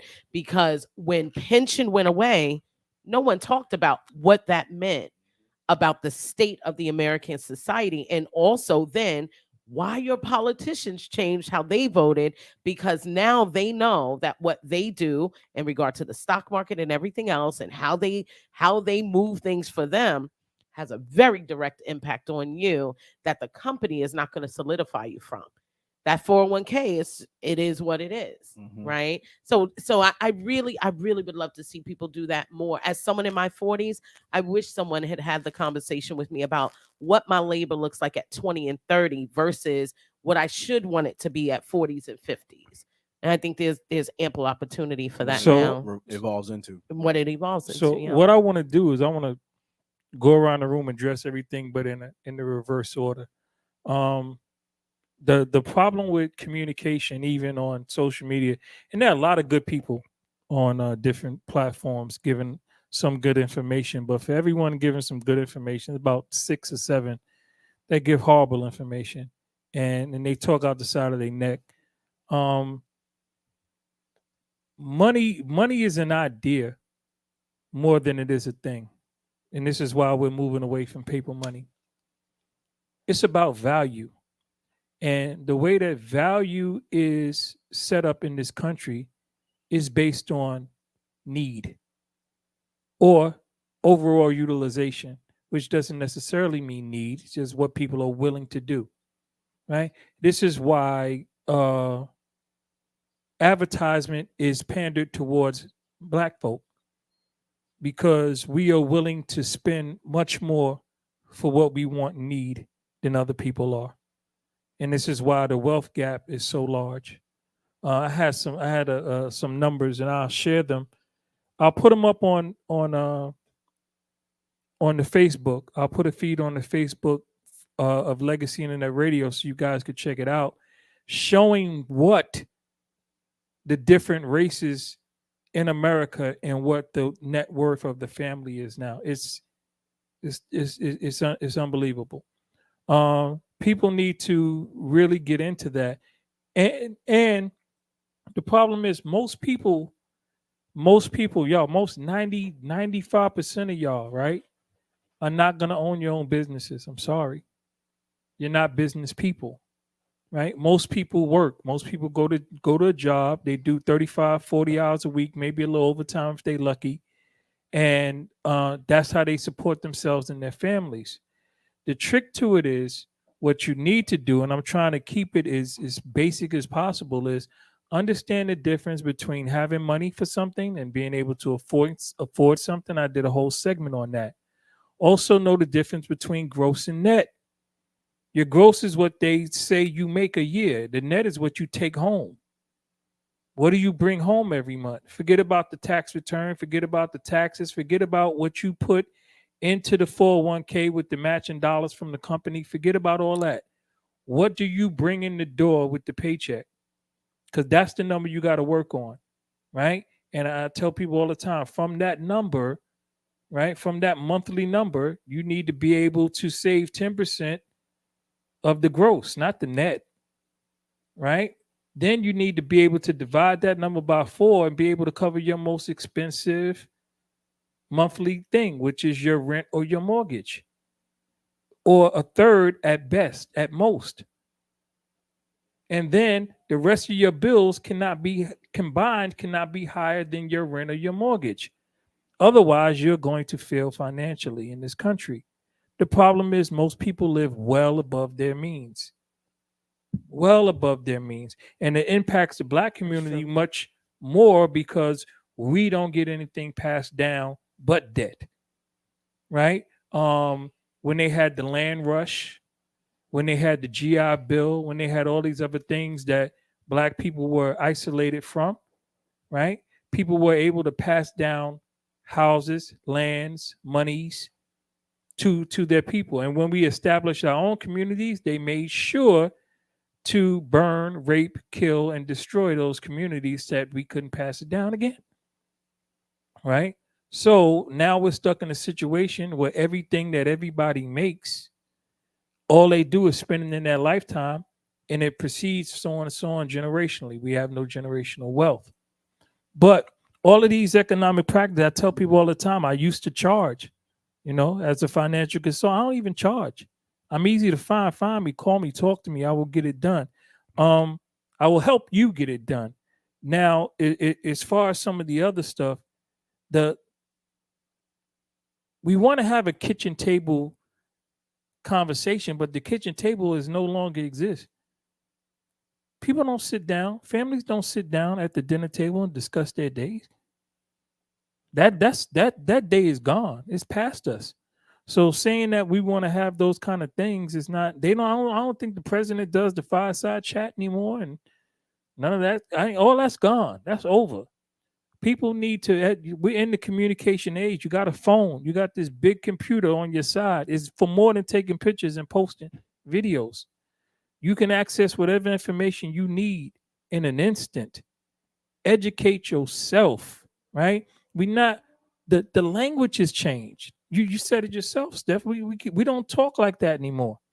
And the problem is the 5th grade. Yeah, we want to put it to a 5th to 8th grade level, addressing what Marcus is talking about, but we can't, because guess what? It's not set up that way, right? There's certain verbiage that's needed to understand the true effects of the economy. And here goes the problem. People are going to vote without that information, right? And I think it's ridiculous that people are allowed to vote without that information. Because how are you voting and you don't even know what the hell you're voting for? You have no clue. You're going pulling a tab. You're putting someone in office to represent you as well as the rest of your community, and you have no idea what you're doing. You have no idea what this person stands for or what they're trying to accomplish or what they're trying to do. None whatsoever. None. And you're going to go out and cast, and your vote matters as much as somebody who is well informed on the information and knows what they're trying to do and trying to move the community forward. I mean, we had a subject that we want to get into. I'm right? literally you're reading my mind. No, I'm going right there. There was a that we talked about in our pre-chat. There's a GOP hopeful, Vivek Ramaswamy, who proposes raising the voting age to 25 years of age. So there are those who have an opinion on that. Just real quick, Republican presidential candidate Vivek Ramaswamy is proposing that the United States raise the voting age to 25, with exceptions for those 18 and older who serve in the military, work as emergency responders, or take a naturalization test. Quote, the United States faces 25% recruitment deficit in the military. Just as 16% of Gen Z say they're proud to be Americans. He said the absence of a national pride is a serious threat to our republics, survival. All right. So in the interest of time, I do want to run through some of this, but I don't want to take a lot of time. So we'll take another 5 or so minutes here. John, I want you to respond to that because that was the path that you were going down. Respond to it briefly. Damon will comment, Steph will comment. I'll take the final word. We do have one more topic that I want to get to in the limited time that we have left. And because I'm only giving this one 5 to 7 more minutes, let's be concise in our comments here. John, you up first. This is your topic. You're going to start it. We're going to go around the room. I'll take the final word, but then you'll take the final word, giving it back to me for our final topic. So that's how we're going to do the next few minutes. You're up first. The idea, the words are nice. They're coming from a real fucked up place from the person saying them. They're trying to minimize the vote of new immigrants who have a tendency to lean Democratic, and that's just a numbers thing. They're trying to dictate numbers, but the idea that people should be older when they vote, a lot of people should be older when they do a lot of things. I believe that I know people who have served 4 years and more in the armed forces but can't get citizenship. People in the army and can't get and come out and can't get citizenship. You don't got to be a citizen to serve in the army, huh? It should be automatic. You want to be a citizen and you worked here for a couple years or whatever the case is, and you got all. You join the army. That's it. That's it. We hit your stamp. You American as can be. You're going to put your life on the line for the country. That's how I feel about it. But at the same time, joining the military and voting, I don't think are synonymous, because we need young people in the military, because young people fortunately and unfortunately easily influenceable and are more likely to follow orders as dictated to them. The older people get, the less likely they are to follow those orders and question and will have questions for those orders. And in a military organization, that could cause lives. You need people to act and react completely on the words that come down the chain of command. But yeah, people need to be older to vote. People need to have I believe there might need to be some type of certification in being able to vote. I mean, you got to take a test to drive, right? You got to take a test to drive. You got to take some kind of test to get placement in the college, but you don't have to take a test to cast a vote. How important that is. You don't have to have basic fundamental information, understanding how the system works and what your vote is doing and why it's doing what it does and what makes it important and what makes it unimportant. I think that needs to be part of the curriculum much more than history, which is bullshit. And take it all the way out. And people talk about critical race theory is history and all that. Listen, well, that's college anyway. Take all of the history out of the schools. We don't need to give them math, give them science, give them language, right? And then teach them about economics, right? Home economics is gone. Teach them about balancing a checkbook, right? And having money, and teach kids about what your vote is, who you're voting for, and what that means to you. I don't think necessarily that the fact that you are in the military, you automatically get the rights of an American in the first place. I only say that because there are veterans in this country that have given their lives for this country and still get treated like shit. So I don't necessarily think that just because you're in the military that you necessarily are going to get those things that are entitled to you.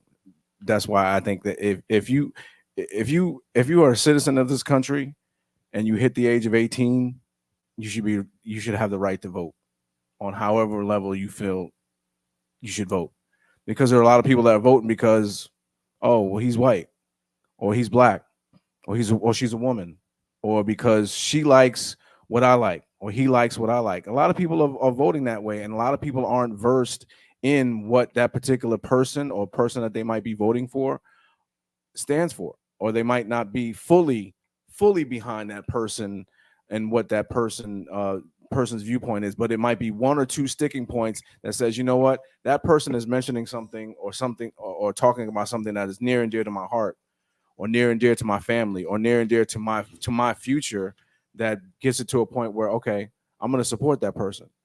You don't have to, I don't think you need to be 25. I don't think you need to be 28 or 30 to actually have that. If you have the ability to understand what it is that you want for yourself, your future, and your family, then you should have the ability to make that choice. You should have the ability to put forth a ballot to say, okay, this is what I want as a person, as a Democrat or a Republican or an independent, as a black man, as a white woman, as a Puerto Rican man, as a citizen.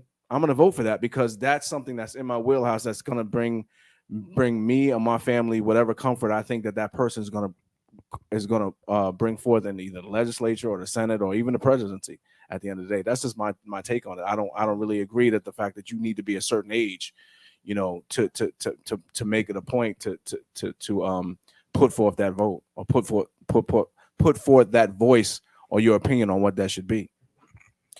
Yeah, it sounded real poll tax to me. Perfect word. Ooh. I would not. I think it's interesting because eventually these people we want to exclude, and it's interesting. First, you must understand that Vivek's position is solely rooted in MAGAism. It's solely rooted in that.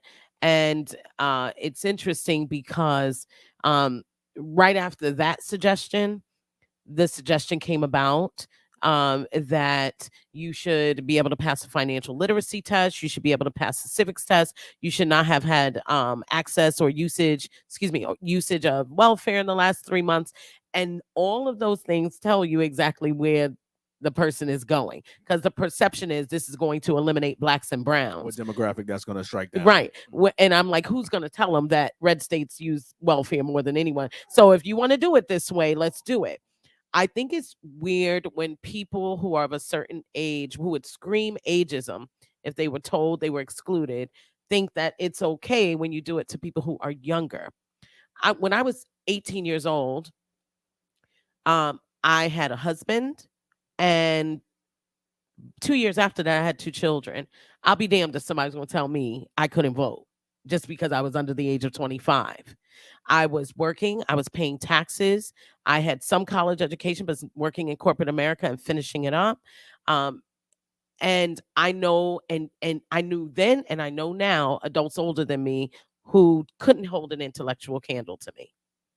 And I would not exclude them. My grandmother did not get the level of education that I got. She got 4th grade education. I would not exclude her from being able to vote.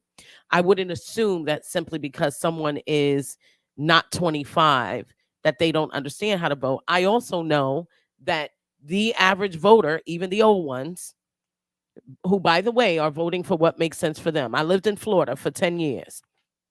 You live in Florida, you got a bunch of silver-haired people who are doing most of their voting there, but their children don't go to school there. Their children are adults who don't have grandchildren in the school system. So you know what they vote for? They vote for whatever's going to help them have better nursing communities. That's why you have the villages down there. Whatever's going to have them better independent living, 55 plus, so on and so forth. Meanwhile, education was always shit. That's why I was paying for private schooling, being down there. So it is just weird to me that we would even be having that conversation, making this broad assumption that someone under 25 is not capable of processing the vote. I also think it is overstating whether someone over 25 is voting on a full spectrum of understanding of the issues at hand. Facts. Most people over the voting age, they walk in there as one issue individuals. So I just don't think we should ever consider, do I think we need a 24-year-old congressman? Not necessarily, but that's more about he is legislating a bulk of issues that he has no understanding of. It does not apply to voting. I just think it's weird. You know, I have Steph Marcus J live from NewDen Legacy Net Radio. I'll take the final word on this topic, and then John, you close out the segment. We got one more thing that I want us to get to before we close out the show, so I'll be brief in my comments. But this basically speaks to what I was saying a minute ago. You got grown folks that don't get what the economy is all about. Like, I'm a smart dude. I'm the smart guy in most of the circles that I'm in, but I have no idea what that word was that you said that's like vibranium. I don't even remember it now. You know what I mean? So you got people who are well versed in a lot of things that may not be versed in everything, but I don't know that that's worthy for me to change the voting age. Also, when I see that there are often reasons to do that for political reasons, like this particular person, it's political. That's what that's about. But if we assign adulthood in the course of being 18, you can go and be in the military and you can do a lot of things at 18 years old. I think that while many people feel that it's privilege, I think it's a right. I think it should be a right to vote in our country, especially if every time I go to work and I look at FICA taking money out my check. I want to know who this check is. Who the hell is FICA? So you can take some shit out my check, but I don't get to vote. That's crazy as hell to me. And ain't too many 21, 2, 3, 4-year-olds who ain't working. I'm sure there's some who mama and daddy want to get them the hell off the house, couch, or whatever it is. But the ones that are, that 23-year-old, and you know, when I graduated from college on May 11th, 1996, I was 21 years old. I turned 22 a few weeks later. And by the end of that year, it was the last time I received any assistance from anybody other than the person who I would eventually end up marrying. Never got a dime from anybody. So you telling me at 23 and 4 years old, who is not getting any assistance from anybody, I go to work every day, and I had 2 jobs back then, that I don't get to vote. I don't get to vote because I'm not old enough. I can go get lit and buy some liquor. I can, go to the military. I could do all of these things, but I can't vote. That's a non-starter for me. John, take the final word here. Make it brief so we can move on. I'm gonna try to briefly address all the issues. Damon, I respect your perspective, especially with regard to the military thing. However, I would say the fact that the veterans are being mistreated and not getting their proper benefits, and people who are willing to join the military and do a certain amount of time, I think those things are mutually exclusive. Veterans need to get what they need to get, of course, 100%. But if you are a person who is in the country, I don't mean walk in the country and then go to the enlistment, but you're someone in the country who was educated here, you have a social security number, right? You're educated here, you work, and you just don't have your papers. You just don't have the citizenship papers. I think that could be foregone by joining the military, serving 4 years for the country. They just go ahead and put a stamp on it. Wow, you're a citizen. Not that you now have to go down and take the test again and say the anthem and all that other kind of stuff. That's years of backlogged that people are waiting into their 40s and 50s who came here as young children, went through grades K through 12, graduated college, worked, paid taxes, like you said, all of that, and can't get citizenship because it's backed up, right? And if you were willing to join the army and go fight, especially if you fought, you're a wartime veteran, you're not a citizen, I think that is not good. Also, as far as the age, if you can pass the test, if it seems that you are capable of understanding what you're doing, then age wouldn't be a factor. How many marbles in this jar?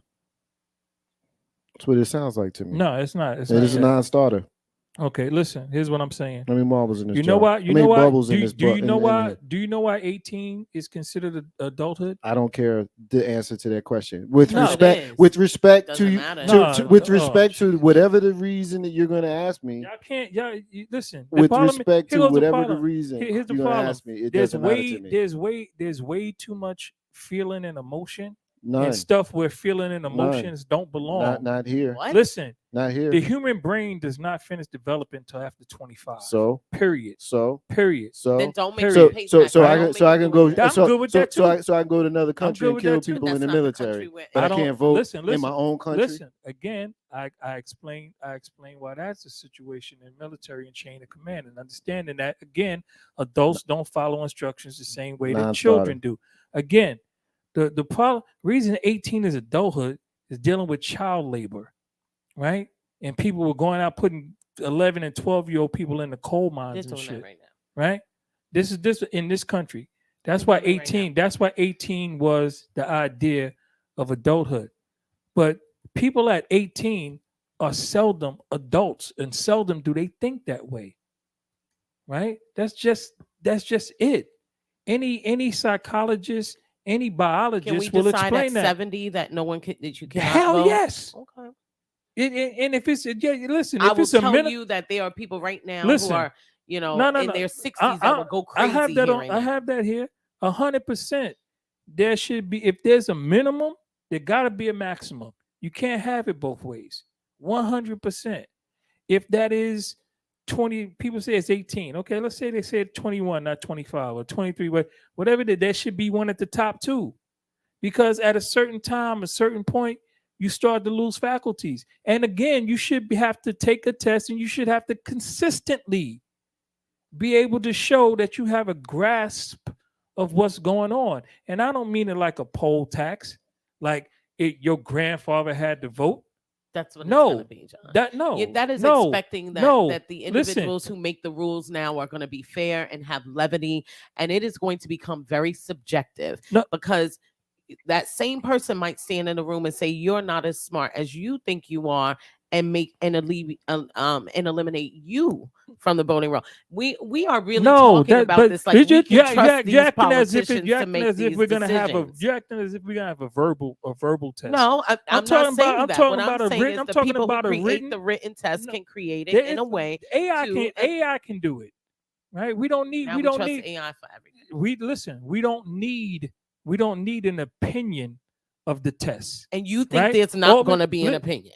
Listen, it can't be. There's an That's opinion of the SAT test. Right, listen, again. Somebody's going to that. make Listen, all of that's over. There's a listen, lot of folks. If y'all don't believe me, I'm gonna tell you now. All of the bullshit is over. Okay. Right?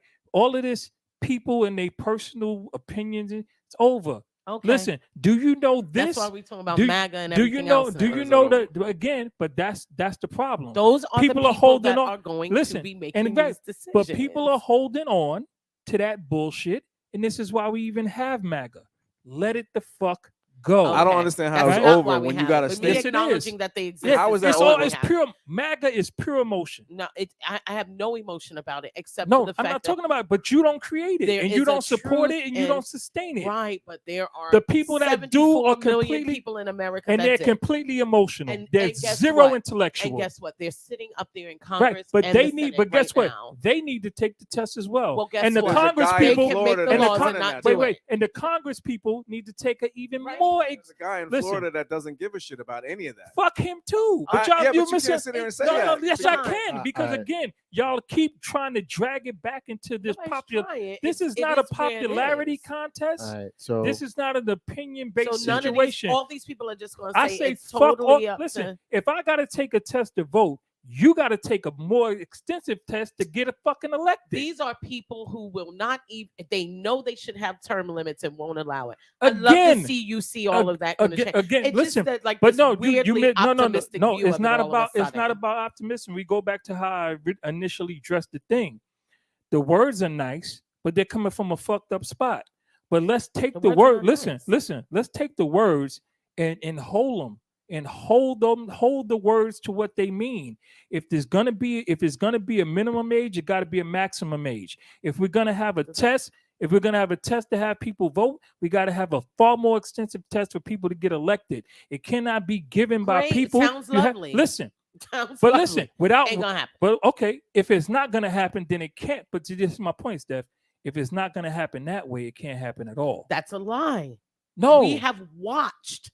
No, I'm not saying that. No. historically Wait, in wait, this wait, country. wait, let me So- rephrase that. Not saying that it's not going to happen, right? But what I'm saying to y'all, what I'm saying to the room and to the people listening, this is the bullshit that I'm trying to tell you all about. If it can't be just one way. All right. It has to be equal on both sides of it, When? and it has When's to it make gonna sense. happen, Never John? gonna But be if it, equal. but When's it gonna listen, happen? but if it isn't, this is how you know it's bullshit. We right? already know without even going through all. But this. but then let's go back to Yeah. let's When is go it gonna be let's equal? go back It's to never- it's let's never go equal back on to both the sides. let's It's go back never to the going to be fifth equal on both graders. Let's sides. go back to the fifth grade audience, right? They don't even understand that. But it doesn't. Well, even we're matter talking at this about point they don't 'cause you're even speaking understand as it. though that's a possibility. Here's where I got so a it's problem. misleading the fifth grade. Here's where I I have don't a think problem. so. I hope it's got- encouraging here- them to here- The go whole get black more sheet Hold over on, the to folks. go fifth grade. graduate They from ain't high gonna school. mislead- Hold they not on. seeing shit. Hold on. I'll take the final word because John having the final word didn't work out. My bad. So I'll take the final word. What I'm not okay with is taking rights away from people. And you are taking rights away from millions of people by raising the age from 18 to 25. I'm not okay with it. It'll never happen. Ain't no half step Marcus J live from NewDen, Legacy Internet Radio. And that's you clowning to make a point. I get your point. It's like the same. If you got a 14-year-olds graduating from Harvard. Come on, man. I got your point. I think it's a tongue-in-cheek way of kind of taking your ball and going home by making the point that a 10-year-old or 14-year-old could graduate from Harvard and making a false parallel to the mass of American people or making a decision being able to vote. This is something that has been. This is something. Hold on, we're not going to talk over each other. At 18 years old, we've established in this country that's adulthood. Period. We've established it. We don't have to like it. We've established it. 18 is adulthood. You can make all the faces you want, but you know. Yeah, but that's we've the same established thing. it. That's the same we've thing we're saying. It. That's Baseline. the same thing we're saying. If we're gonna accept, that, then we accept everything else. Then everybody just shut the fuck up. Well, guess what? Then everybody just shut the fuck up and just go along and get along. You don't. If you're willing to accept, you don't even believe that. You don't even believe that. Listen. I don't care. I'm good. But so listen. You don't folks, care, but you're the one that's most elevated right now. Because I'm trying to get people I'm trying to get people into a space. You want to take where I'm trying to get people. You're the most emotional person on there. No, because and I'm gonna tell you why. I want to get people into a space. Right, I'm trying to communicate. I've been trying to stay in touch. For a minute, brother. I'm trying to communicate to people to get out of the space, right, of accepting, right, that you don't need to understand what the hell you voting for.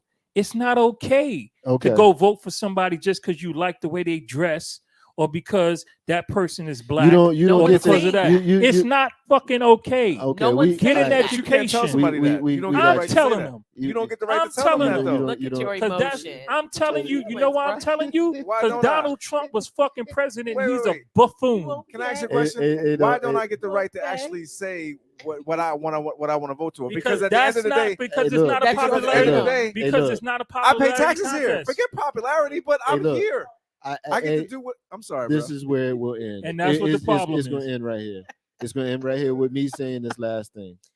You don't get to tell me why or who to vote for. I get to vote for who I want to for whatever reason. I like his tie. I'm voting for him. If that's my reason, then that's my reason. At 21 or at 23. It's just what it is. And you ain't got to like it. But my hands are down. Yeah. Okay, great. I'm not okay with taking rights away from people. And if you raise the age to 25, I get the whole frontal lobe thing, but you're gonna put an AK in the hands of an 18-year-old and send him to another country with for war. It's okay, fair enough. We're not gonna talk over me, bro, with not even a mic on. Like, come on, man, we're not doing that either. But really. I hear you, but I really don't hear you. So who is this? All right, Tamika's got a comment here. Let me read Tamika's comment, and then we're gonna move on for real. Let me see. All right, Tamika said, and we will not go back and forth on Tamika's comment. Anybody? Okay, we're just gonna read it and we're gonna move on. Tamika says, interesting. I don't think there should be a test, but and I can't believe I'm going to say this. I slightly agree with John as far as age, but for different reasons. There are a lot of studies and arguments that until 21 and 25, people's brains are still not fully developed. We already talked about frontal lobe. We've been there already. If there are debates still charging people as juveniles until 21 or older because the rational decision making is questionable regarding committing crimes, how can the age brackets, rationale, thought, and voting be rationalized as well? I mean, I understand the point. I just don't agree with it. You know, I just don't agree with it. You have to make a decision, and I'm not okay with moving the bar, especially when moving the bar is going to eliminate rights for people, which will benefit certain political parties. You mess around and end up with an outcome that you never saw coming, but perhaps you did see coming, but didn't think would affect you. And that is not an outcome that I think is worth chancing. Ain't no half stepping with Marcus J live from NewDen, Legacy in their radio. All right, so now we will in fact move on. All right. So the final thing that I do want us to have a conversation on, we got to talk about John Morant. We're gonna have this conversation. We're gonna have it briefly, and then we're gonna take it home.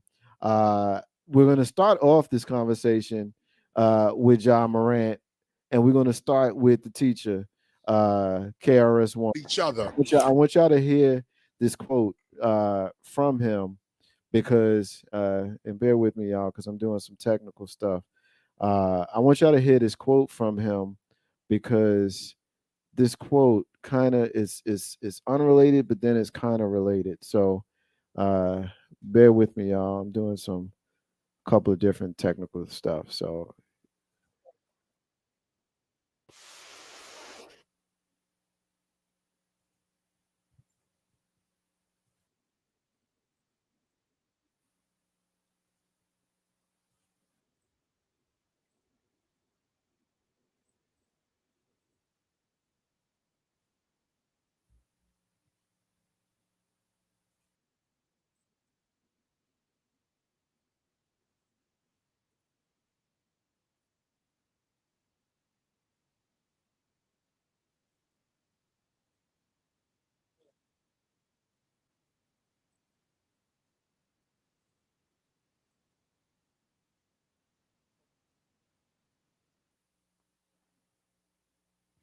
KRS One still out there.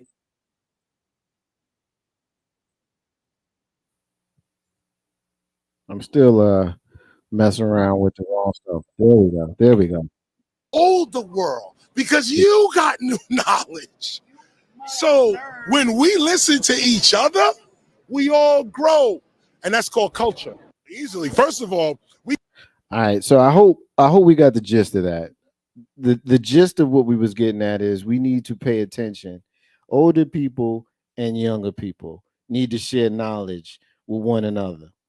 How that applies to John Morant, I just think that this young man doesn't have the right people around him. And here's what I mean by that. Number one true fighter in America, my brother Warren Ballantyne, my radio mentor. He turned 50 a couple of days ago, y'all. Happy birthday to the number one true fighter. But one of the things that he will always say, and John, I want you up first on this one. Damon, I want you to comment after him. Steph, I want you to take the last word before me. One way around, one swing around here on this, and then we'll get out of this. But Warren would always talk about how everybody needed a Tom. A Tom was that guy from The Godfather. That was the Robert Duvall character. Consigliere. He was the Robert Duvall character who his job it was to keep the Corleones out of trouble. That was his job. And somebody like LeBron James clearly took that advice, even if he didn't hear the advice, because he surrounded himself with the people who he came up with. So he never really had to worry about, is these people around me for the right reasons? Because the truth of the matter is, if Damon ended up becoming someone that was, prominent and famous, I'm gonna be with him. I'm gonna make sure he's not gonna do nothing stupid. K-Dub was the athlete with us. You know, he was the athlete. So we always made sure that when he was with us, that he didn't do anything that could get him in trouble. You know what I'm saying? Like, where are your peoples? Because the truth is, Your peoples is not going to be with you in a car while you got a gun and they got Instagram up. Like, if I know who you is, you the $200 million dude. I'm not going to be in the car pulling out my phone when I know you got a piece, because I know you stupid. I know you stupid with 17 O's.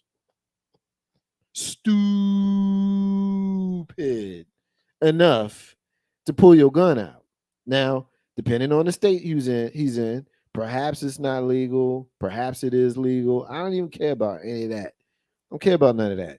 You smart enough, or perhaps you're not smart enough to know that waving a gun on Instagram as a high-priced athlete of 23 years is probably not the smartest thing. Oh, and guess what? You know how you know it's not the smartest thing? Because, dummy, you just did it 3 months ago and lost nearly $700K in 8 games. $700K, 8 games. That's a whole nother thing. $700K is an 8-game check. $700K. So you making this much money and nobody's around you smart enough to tell you not to do this? Jump in here, John. I said all I'm gonna say. When Steph speaks, you will have the last word, because I ain't got nothing else on this one. This was so stupid, with flagrantly stupid, that I what are we talking about here, John? I wouldn't even have conversation on it because it's so stupid. I'll say this though, Marcus. We never had LeBron wouldn't have had this issue because he's LeBron. These are two different people. This guy is obviously who he is, and guess what? The people around him are going to reflect who's around him. The people around LeBron are a reflection of who he is. This is why he sent them all to college, got them all degrees, and created a company. Now he's $1 billion enterprise because of that. Because that's the person that he is, and that's the people who my mother used to tell me. You will be judged by the company you keep. Right. So I always was careful about who was around me, and I was always careful about where I went and what I did. Because of that, this guy is with this guy is the kind of guy who will wave a gun around, and when he's making all the money that he's making, his friends and the people around him, including his family, his parents, are the kind of people who record it and post it on Instagram. It's a tribal thing. These are these people. They are like-minded, like-spirited, and they have the same ideologies. So wishing for him to have a responsible, intelligent, reasonable person around him is not realistic. He's a dummy. He knows more dummies. He comes from dummies. And this is what dummies do. Damon, jump in here. John Morant, you've seen it. You've thought about it. You'll say what about it? I think at the end of the day, it all boils down to common sense.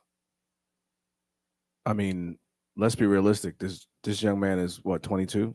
22, 23. 22 years old. Yeah. You can't sit here and tell me that being a 22-year-old African-American man, it's being a 22-year-old African-American man who potentially, like we heard earlier when we were at home listening to the Sports Center, who potentially has the ability to make $230 million within the next 5 years. And let's not even put it on the whole money thing. Let's not even put it on that. You have individuals that are younger than you that look up to you because of where you are. Not even so much the people that are out there that buy the John Morant sneaker, that buy the John Morant jersey, that buy the John Morant lifestyle or buy into that. You have all these people that are looking at you saying, okay, John Morant, he's an imbecile who doesn't understand what the magnitude of where he is right now is. You have the potential to be somebody that all of the other stuff, and let's be realistic, all of the other stuff that you heard about John Morant in the past, about his philanthropy, yes, and all of him giving back to schools and all of him giving back to children and all of him giving back to this, that, and the other. Nobody's talking about that. Nobody's going to remember that shit at all anymore, because you will be remembered as John Morant, the imbecile that said, okay, you know what? I'm going to go ahead and go to this rehab center, whatever the hell it was, to get myself together about this whole gun thing, about my whole mentality, about how I look at life. And then 3 months later, you do the same dumb shit.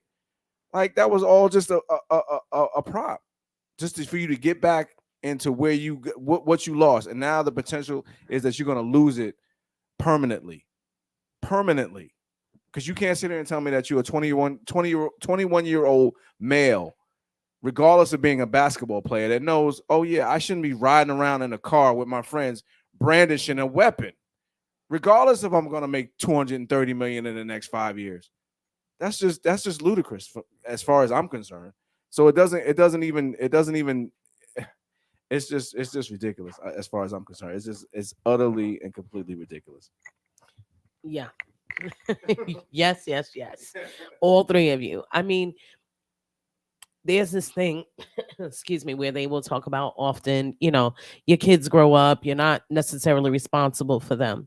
Every time I watch young people in celebrity spaces, whether you're talking about a Lindsay Lohan or or Britney Spears or Justin Bieber or John Morant, I immediately go back to how the power dynamic between a parent and their child, even as I call them in their 20s, kiddos, changes so significantly.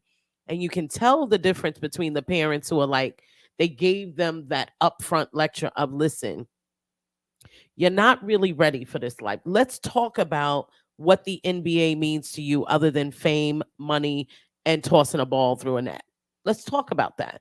Let's, we it's exactly what I'm talking about when you speak to your children and they're going off to college. What are you trying to get out of this besides the degree? What character building are you going to do during this point? A lot of times you don't see that with celebrity kids and their parents, because if you watch T. Morant, the beef he carries on the sidelines, the silliness he does. He had his chance at the NBA, didn't make it, became a barber. I think there's this element of, and early on they were like, yeah, T. Morant keeps his son's head on straight and so on and so forth. Easy to say when the kid didn't have his own money to put a house over his head. What were you teaching him? You were keeping his head on straight so he would learn how to get to practice on time. You were keeping his head on straight so he would make it to the NBA. But were you keeping his head on straight so he would know what kind of adult to be when he had money, fame, and influence? Apparently not. And I'm not someone that immediately puts everything on the parents, but you can often see a direct correlation to it when you look at, again, celebrity kids and who raised them and how they're behaving. And, to me, everybody was mad at Shannon Sharp early on when he was like, this kid is an idiot and he's doing idiot things. And you need to look at the people who are around him. And I blame his entire circle and his role models. Everybody was mad about that. Dad comes out with Ja after he gets off his first suspension, which lost him the $700,000 that Marcus refers to, wearing a redemption sweatshirt. He was not redeemed. Not enough time. So what? You paid money out, but did your son learn anything? No, he's back doing it 3 months later. What redemption?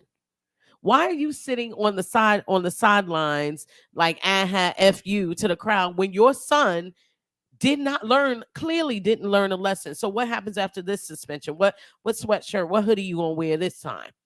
Sitting on the sidelines. There's a certain amount of truth you got to give your kids before they become adults. And if the only truth you really were handing over is how to improve your jumper, you're probably not going to have the best results in the NBA. And I think that's what you're seeing now, is that there's some life lessons that were missed, and none of them were about shooting hoops. They were all about what to do once you make it in that environment. The guys that were in the car with him, I'm gonna be honest, I always say judgment is a real thing that needs to be used and applied. I looked at those guys and my personal judgment asked me, why are you even hanging out with these guys? What do they have to benefit from? And now who's going to fund the GoFundMe when, as Fat Joe said, when you got to go play in Turkey? Where these people going to be? Because you really just pushing your career into the trash. And every single year, a Ja Morant does not make it into the NBA. You are not special. This is something I used to say all the time around my kids. You're special to me. You're special to me. And even in being special to me, you are not my life. The decisions you make are going to be about you. My life is my life. Your life is your life. I'm trying to impart some lessons to you so you don't go out there and mess up the thing you own. Because if you go to prison, that doesn't mean I go. But you can see this is my kid, gonna make it big, gonna make the money, influence here. And I would honestly say nothing's gonna change because the parents are not gonna be willing to change. Jamie and T. Morant should really look at themselves and say, what's going on with this kid? I think a lot of them are actually living through Ja. Absolutely. Yeah. Because he didn't have that opportunity. He's the person who has the money now. So why you bossing me around? That's how it goes a lot of times with the parents. And, you know, we saw that with what's the kid that got drafted by the Lakers with two brothers and the white mama and the black daddy. And the dad is annoying. Yeah, I can't recall the Ball family. The Ball family. Yeah. So you over in China getting arrested. yeah, Come on now. They wild. They ain't no hashtag Marcus J live from NewDen Legacy and Radio. All right, so it's time to transition. You know, we can stay in this all night, but you know what? We can't stay in this all night. We got to go through our final stage of the show where we rant and we close and we have our moment in Black history. We look for our missing children. So that's what we're going to do now. So we'll start this week, this month. We'll open it up for the rest of the month. Starting in 2012, North Carolina legislators recommend $50,000 compensation for victims of forced sterilization programs during the 30s through the 70s. 60% of women are sterilized against their will were Black women. Let's see. 1994, the United States Department of Justice filed suit against the school principal in Randolph County, Alabama, who refuses to permit racially integrated proms and bans interracial dating at public high school. For the record, Steph being the junior in the room with regards to age, didn't you graduate high school that year? What year was that? 1994. Mm-hmm. So that directly, yes. you know, Damon and I Current graduated times. in 92 and John a few years before that, but that was your year. Yeah. I remember stories about down in Louisiana and everything, how they had separate proms. Yeah. I remember that. Let's see. We got 2 in 1961. And they're back-to-back days. So we'll start on March 20th.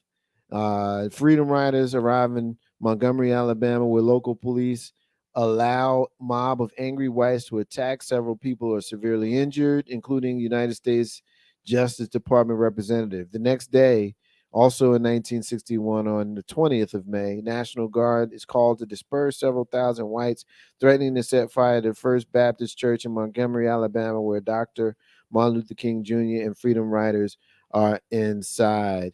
For the transgression of just being Black people and wanting to live in peace and not be fucked with by the people who brought us here but didn't want us to live our lives here after we've gotten through the slavery that they put us through, and we tried to go off of their own rules. The nerve. The colossal gall. These Say how your boy Stephen A. said. 2000. Say how your boy Stephen A. said. The colossal gall, but I get that actually from my 8th grade. The unmitigated galls, where he was unmitigated. But my 8th grade teacher, Jackie Burrows, 8th grade teacher, Miss Jackie Burrows, she would always, when we would piss her off, she would say, "You all have the colossal gall." You know, and I never don't get that anymore in school. Man, Miss Burrows, she went in on us. Last one, and this name might sound familiar because this is 10 years ago in 2013, but his name has popped up certainly a few times since then. Federal judge rules Sheriff Joe Arpaio of Maricopa County, Arizona, illegally targeted Latinos during raids and traffic stops based on their race. No. No way. Not Joe. Not Joe. Not Joe. No. Yeah. Ain't no He ass had stepping. people on the chain gang. You know what I'm saying? The guy's so, crazy. Joe. Ain't no ass stepping Marcus J live from NewDen Legacy and that radio. All right. So we got 2 missing children that we're looking for. We got 2 missing children that we're looking for. So we're looking for Amaya Cannon. Amaya Cannon has been missing since April 29th in Chesterfield County. She's a 13-year-old Black female. She stands 5'3". She weighs 150 pounds. Last seen on April 29th, wearing a gray shirt and ripped blue jeans. If you've seen Amaya Cannon, please contact Chesterfield County Police Department at 804-748-1251. We're also looking for Emma Anderson. She's missing since May 12th in Petersburg, Virginia. It was southern city below us, about 25 miles south of us here in the Cap City. She's an 11-year-old black female. 11-year-old, good grief. 11-year-old black female. She's 4 foot, 100 pounds. Last seen wearing gray shirt, black shorts, glasses, possibly leaving in a gray SUV. If you've seen Emma Anderson, please contact the Petersburg Police Department at 804-732-4222. So let's recap. If you've seen Amaya Cannon or if you have seen Emma Anderson, please contact the National Center for Missing and or Exploited Children on their website, missingkids.org, or contact them at 1-800-THE-LOST, 1-800-843-5678. While we're in the missing children segment, the last piece that I'll add is we're always going to be looking for Keisha Jacobs. We're never going to not look for Keisha Jacobs. Peace to Miss Tony, her mom, Tony Jacobs. The person known to be a person of interest of the disappearance of Keisha Jacobs, Otis Tucker, 35 years old, is facing the death penalty in the November 22 murder of Ashley Fowler, a mother of 3 in Jacksonville. So he left the Richmond area. He went down to Jacksonville. He murdered this woman, and he's been convicted of it. He's now facing the death penalty.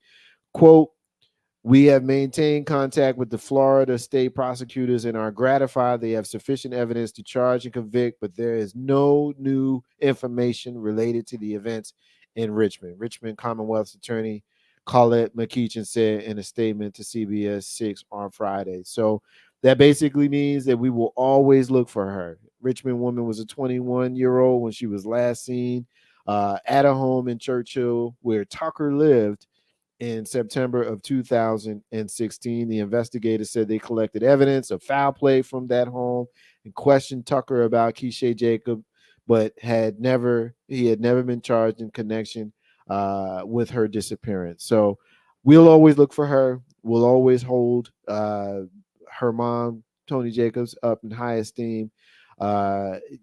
Because he was convicted in Florida does not mean that he directly did anything here, but he is the last person known to have been with her. She was last seen at his home, and investigators collected evidence of foul play. And so if it walks and talks like a duck, it is not a dog. Ain't no half stepping with Marcus J. Live from NewDen, Legacy in their radio. So we will move forward to our rants and to our closings. And so, Damon, you're going to be up first. I appreciate you being here. It's always a holiday for me and my family, our family, when you're here. I had an opportunity to hug your mama 2 days in a row for the first time in many, many, many years. I've seen her, but the last time I was able to hug her 2 days in a row, I couldn't even tell you how long it's been. So I told her to her face, I'll tell you to yours. I love her. I love you. I appreciate it, being able to spend time with her and your family as we watched your son have one of the greatest accomplishments of his life. You know, we remarked and joked how my graduation was 27 years and 2 days prior to his. And I put in his ear, like I said earlier, never, never, never forget how you feel today. And what I will say to you is what I've said to you in our private conversations. I'm proud of you. You did a great job of raising your son. I appreciate being able to be a part of his celebration with you and your family, our family. So I fucks with you. Thanks for being here. Time for you to close this out. Say whatever you want to say. Yeah, man, I fucks with you too. I mean, we've been doing this thing for the longest, and I appreciate the hospitality. You know, I told it to you, I told it to your wife, I told it to your daughter. You know, I enjoy the time that I can spend with you and your family. Say again. Moving your mic. Oh, I did again. I'm sorry. I'm not used to this. I'm usually watching on my iPad. So, but yeah, I enjoy it, and just like this, I enjoy spending time with you guys, John, Steph, you, on this platform. I really don't have anything to rant about. I'm in a good space as far as seeing my son graduate and him putting in that hard work and all of that hard work, paying off for him the way that he wanted it to. The family aspect of it is just a beautiful thing for our family to be able to come together with that and whatnot.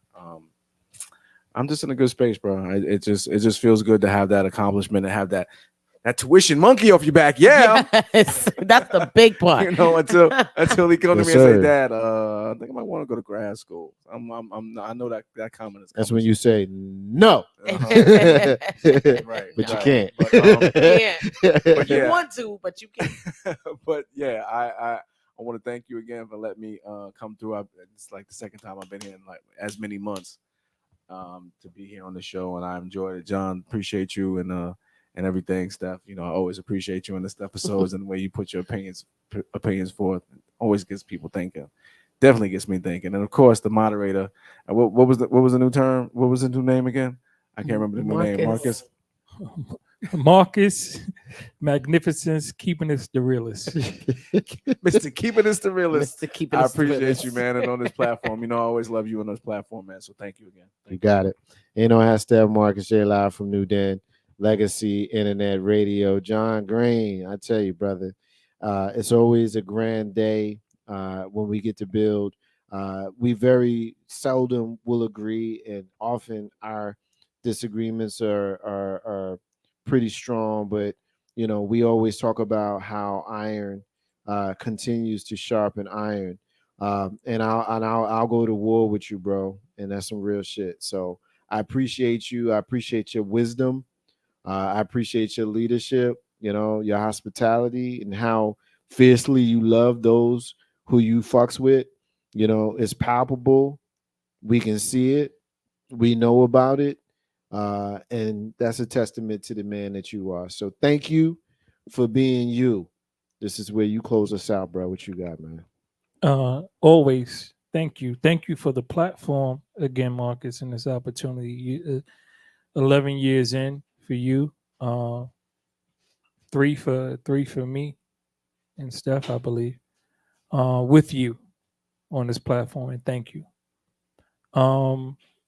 We gave a new name to Steph's closing. It wasn't rant. I forgot what it was. Oh, it's Inspirations so or something like that. it's Well, gonna be a rant tonight. So mine is going to be John's beef, and that's it. I'm gonna have a beef. I'm gonna close with my beef. It's not a rant. I got a beef, and my beef is we tonight is at some point, right? At some point, and I hope I'm alive to see it. Truth will come to light. People, and I tell this all the time. I say, listen, if they're reporting it on the news, it's bullshit. If it's written in a history book somewhere and it's open for you to find it, it's bullshit. Anything that you don't have to go and research and study and look at and go through several hours, days, weeks, years to discover, if it's not hidden, it's bullshit, right? This entire country, which is now almost a world, is based on bullshit, and it's meant to tax you heavy, right? So that you die poor, having worked yourself to death, while the people in charge, family, their children never know a day's labor. And they want it to remain that way. So they're gonna lie to you about everything. They're gonna lie to you about stupid shit like slavery, right? Like, brought black people here. Black people was here. They brought themselves here hundreds, if not thousands of years before any so-called European white man even knew that they could build a boat well enough to go across the Atlantic, right? That's the whole idea of getting slaves from Africa, because they found African people here, right? And the few they brought over, most of them were in the Caribbean, No, excuse me. Most of them died in the ocean, and most of the ones that made it are in the Caribbean and South America, not to the shores of North America, what they call North America. Dumb shit like that. The idea that the thing what Steph said earlier about if you were on welfare for in the last 3 months, you won't be able to vote, thinking that's going to affect the black voters, but far more, even in percentage, not numbers, in percentage, far more white people in this country use public assistance than black people. Percentage, not hard numbers, at a higher rate, right? How they want to affect Social Security and stuff. Many more higher percentage of white people live on Social Security and or disability and some other type of form of that, and they want to destroy that, right? The military is somewhere between 5 and 7 distinct branches with administrative costs that are at least 17, in most cases 30% of its operational budget. Why we just don't have the armed forces? And we can cut all that money and spend it more on good weapons and not on lining people's pockets for no reason. Why? Because it makes too much sense. It sounds too much like right. And all of this other dumb shit that's going on. That's my beef. That's my beef tonight. People, stop falling for the banana in the tailpipe. You really gotta, come on. I'm not expecting everybody to be, Neil deGrasse Tyson or Tahani Coates or whoever else are the intellectuals of the day. But damn it, if you spend 2 hours on TikTok, give me 10 minutes on some kind of Google search, please. Like, balance it out. Balance it out. Something. Get some kind of information. If you're gonna save up to get the new Jordans, which is trash because they make them shitty now. Save up to take an online course. Save up to take an online course and get some computer-based training and improve your value of yourself so that you're better able to support your family, your family, and the family of your friends. Maybe you got some friends who are fallen, and you can support their widows and orphans. Maybe you can do that, because I do that. I do that to the best of my ability, to the extent that I don't cause harm to myself. Right, Marcus? Yeah. Did I do that? Yeah, I see you. Okay. So I see you, brother. These are things we got to concentrate on, right? Uplifting ourselves, like Marcus says, create the life that you want to live. And you can do it. It's not hard. It's not hard. Direct message me. Get some information. I'll help you out. Steph and Damon were talking about, setting yourself up. There's no more pensions. I keep telling you, whole life insurance. You don't need no damn pension. And not for you. Get it for the babies, for the grandbabies. So that when they get older, they got something, they got a bank, their own bank to go to. Come on now. It ain't hard, it's easy. Right? But it takes dedication. It takes dedication and discipline. And that's what's lacking, and that's my beef. Ain't no hashtag Marcus J live from NewDen, Legacy Internet Radio. Last and not least, our sister Steph B. And Steph, let me just say this, man. I love it when you're here because the way you talk to us with the wisdom that you share with us, it is sisterly, it is friendly, it is maternal. Like, you love us, and I can feel it. I can feel it. I hope they can feel it. I'm sure they do. And it's just good. It's just good. Thank You love us, and with us being the day post Mother's Day, like, we love our moms and we love our sisters who are moms and the various relationships that we may have with them. And I think it's important that we acknowledge that, but most especially, I think it's important that we acknowledge it on days outside of the highlighted day, and you're a mom, like, you're a whole mom. And I watch you when you come in here and you work your phone, often you're working your phone with one of your children. You know what I'm saying? And you are never not momming.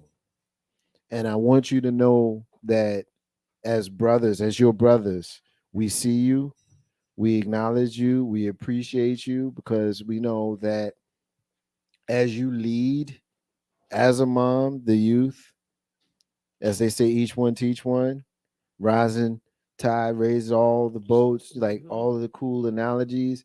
And the mom is the first teacher. So I appreciate what you represent in that way. And thank you for being our sister. You rock. Thank you. Yeah. I appreciate that. I appreciate that acknowledgement. Yeah. It's interesting you would mention that. So I have been evaluating life as I get in, farther and farther into my 40s and having adult children.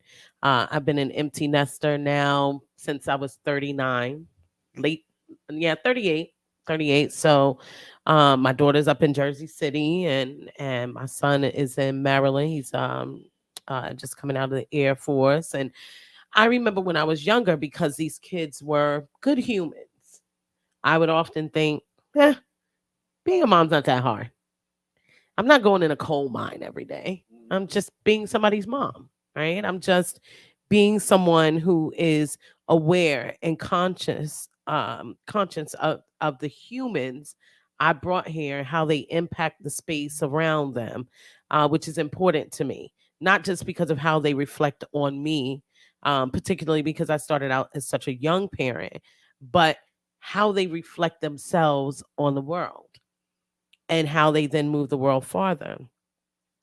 And I think one of the things that I did that was smart was I chose the right partner. Even though we were both young and I don't really know that we fully understood what we were choosing, I chose him. And I even chose him to the point of acknowledging that if something ever happened between the two of us, I would not have children with anyone else, because I already knew the product I got from this situation was good and I didn't want to risk it. And so today I am speaking to my sisterhood, um, because we owe each other honesty. And I think people don't understand how tight knit, when we are sisters, we really talk about a lot of things. We don't necessarily emote it on social media. I think the way people want, Black women get a bad rap for we don't look out for one another. But I will tell you that if I were homeless, the first 10 people on my list would be other Black women that would take me into their homes and into their hearts. So I, as the church folks say, rebuke that notion that Black women don't work together. But I want to challenge Black women that are listening today to work with your daughter the way you want it to be worked with. And I'm saying that because we have lots of conversations with our daughters. And it's not important for me to know if my daughter is Beehive Navy, if she run with Barty Gang. I don't care. I don't care about any of that. It is important for me to know how she processes her relationships with men. It is important for me to understand how she thinks as a woman. It is important for me to give her insights into my experiences, not just as a mother, but as a woman who interacts primarily with Black men, as a woman who has worked in corporate spaces, as a Black woman who's worked in corporate spaces that were predominantly white. My question is, what are you teaching them, and what are you asking them? What are you telling them, and what are you understanding as their belief system before they leave your home?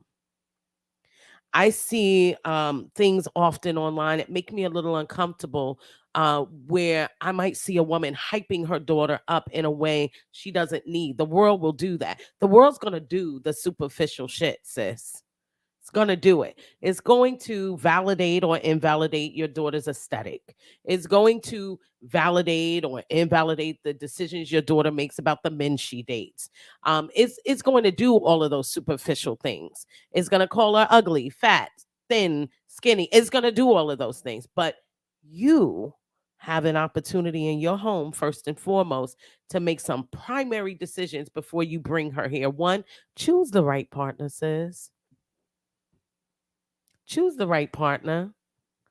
You know, birthing a baby isn't called labor just because. It is an intense process. It is a work that the body has to do to bring forth a baby. And when you do it in a space of where you've chosen or you didn't really choose, you just happened upon a partner and let him plant a seed in soil he never even nurtured. And then you bring forth this child, and now you're either one doing it alone or you are doing it with someone that doesn't even understand parenting or things like that. It reduces your ability to focus on being a parent, because now you're focusing on managing this relationship that is mismanaged before you even started it. Now you're focusing on your anger. Now you're trying to reduce. I always tell people bitterness comes from an experience. It's not a fake thing. When people throw it at someone, oh, she's bitter. What did you do to create that in her life? Or what did she open space for that created that bitterness?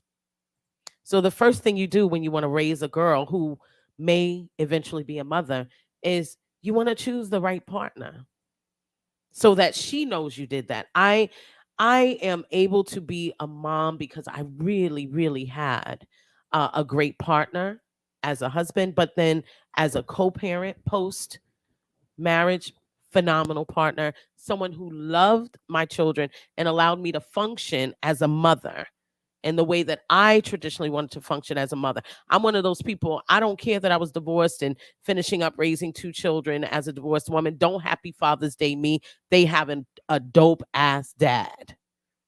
Don't put that on me. But what I do focus on is parenting this young woman so she doesn't have the experiences that Twitter is feeding each of us every day. What are you feeding your daughter? What are you telling her about herself? What are you acknowledging in her on a daily basis?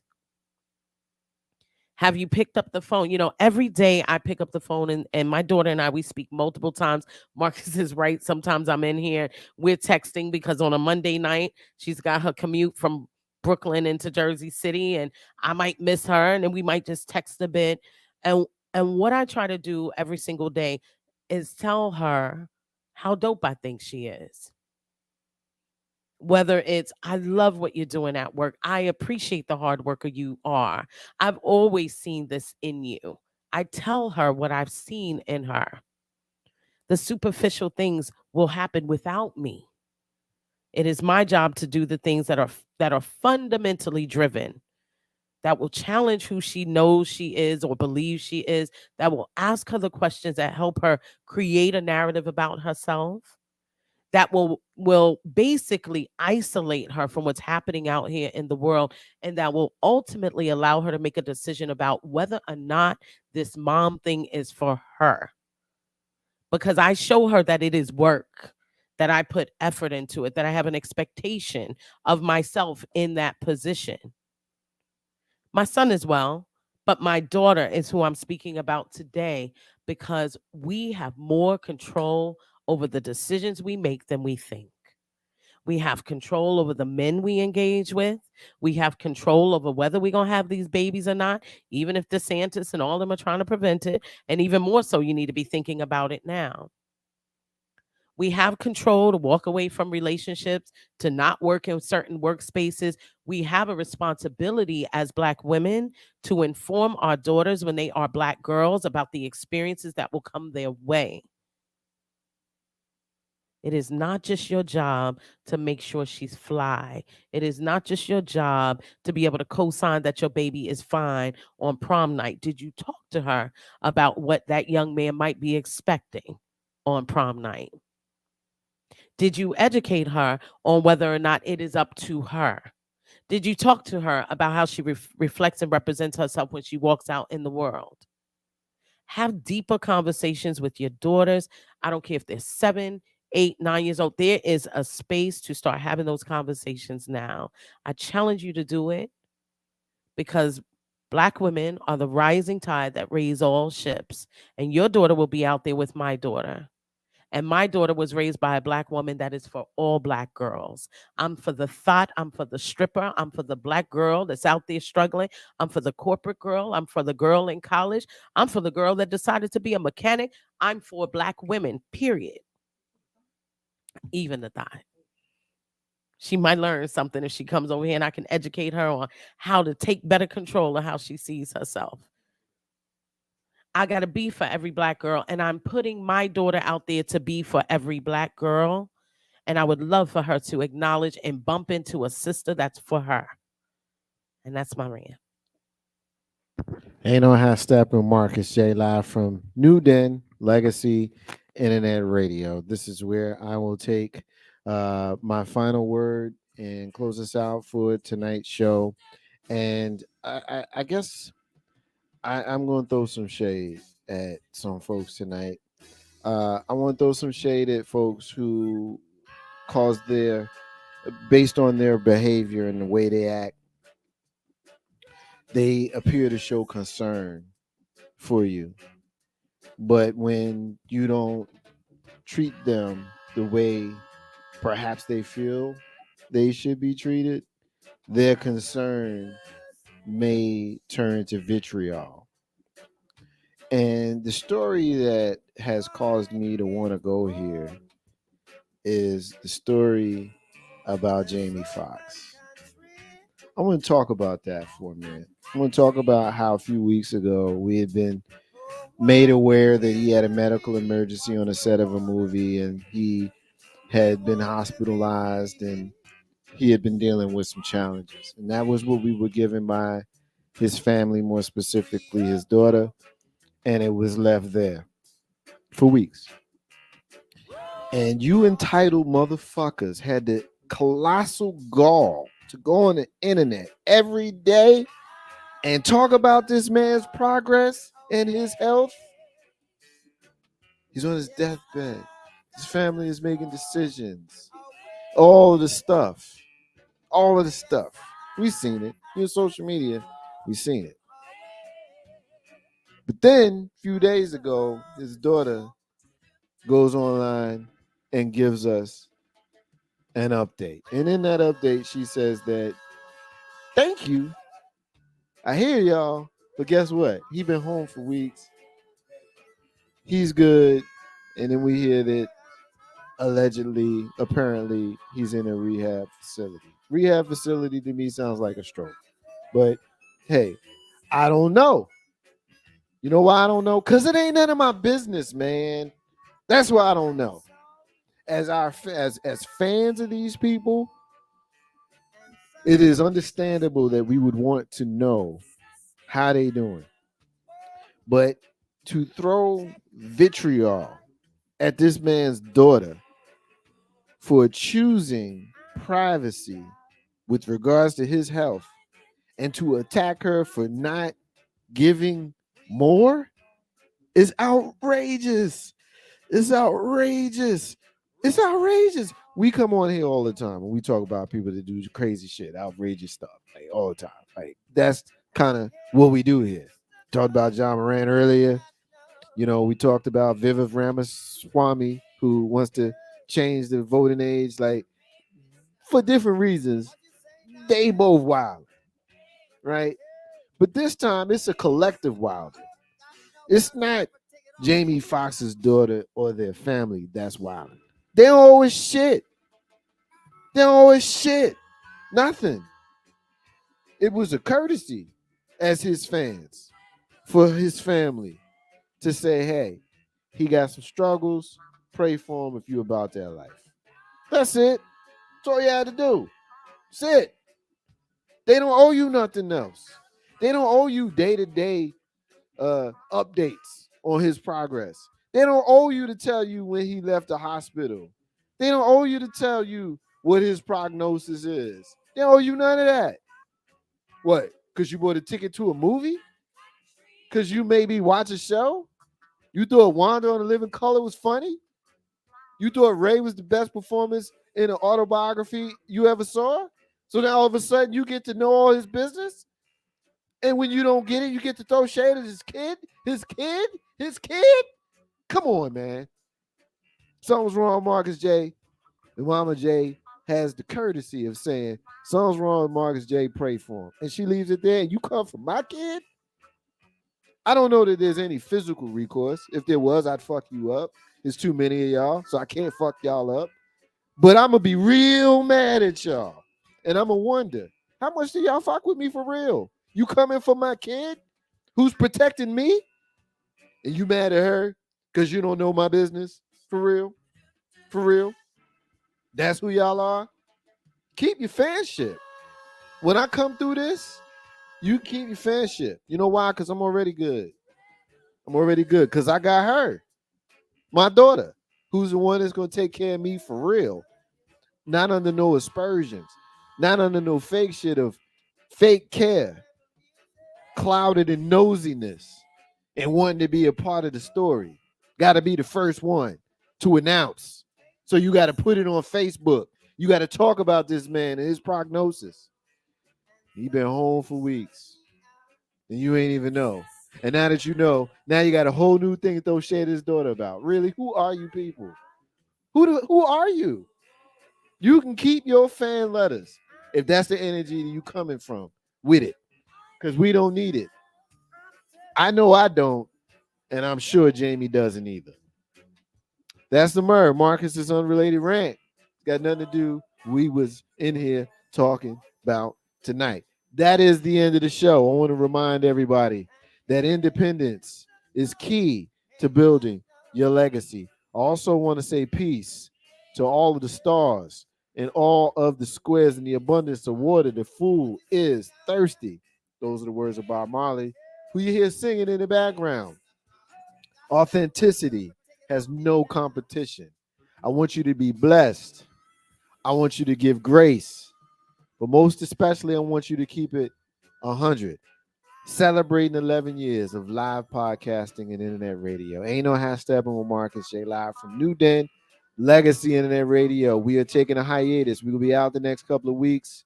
But stay tuned to our social media. Follow us there. Follow us on our Facebook pages, our Instagram pages. Listen to our archives. And if it is the will and pleasure of the great architect, you'll see us again soon. Ain't no half stepping with Marcus J. Live from NewDen, Legacy Internet Radio. For my brother John, who I love. For my brother Damon, who I love. And for my sister Steph, who I love. I am your host, Marcus J. And I fucks with y'all. Holler back another time. Peace, y'all. Oh, yeah. I'm with this, I'm just gonna lay back and I'ma drop some smooth lyrics. So tune in 7 to 9:30 and don't be late. About to set it straight. Ain't no half stepping with Marcus J. Word. I'm ready, let's go.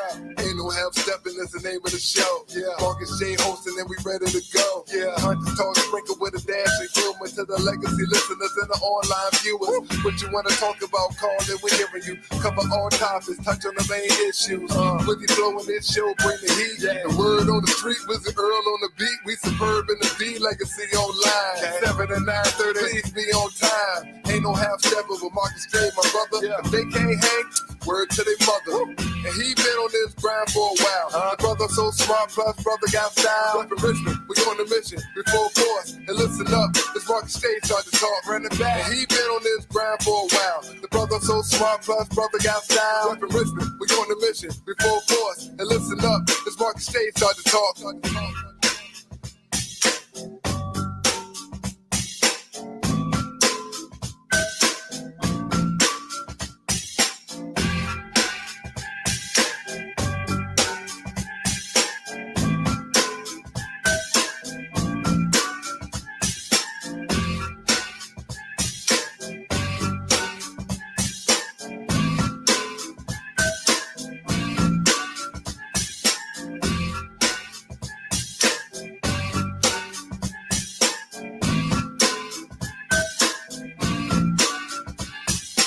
Ain't no half stepping, that's the name of the show. Yeah, Marcus J hosting and we ready to go. Yeah, Hunters talk sprinkle with a dash of humor to the legacy listeners and the online viewers. What you wanna talk about, call it, we're hearing you. Cover all topics, touch on the main issues. With the flow in this show, bring the heat. The word on the street, Wizard Earl on the beat. We superb in the D, legacy online. 7 to 9:30, please be on time. Ain't no half stepper with Marcus J, my brother. If they can't hang, word to their mother. And he been on this grind for a while. The brother so smart, plus brother got style. Reppin' Richmond, we on the mission, before force. And listen up, this Marcus J start to talk.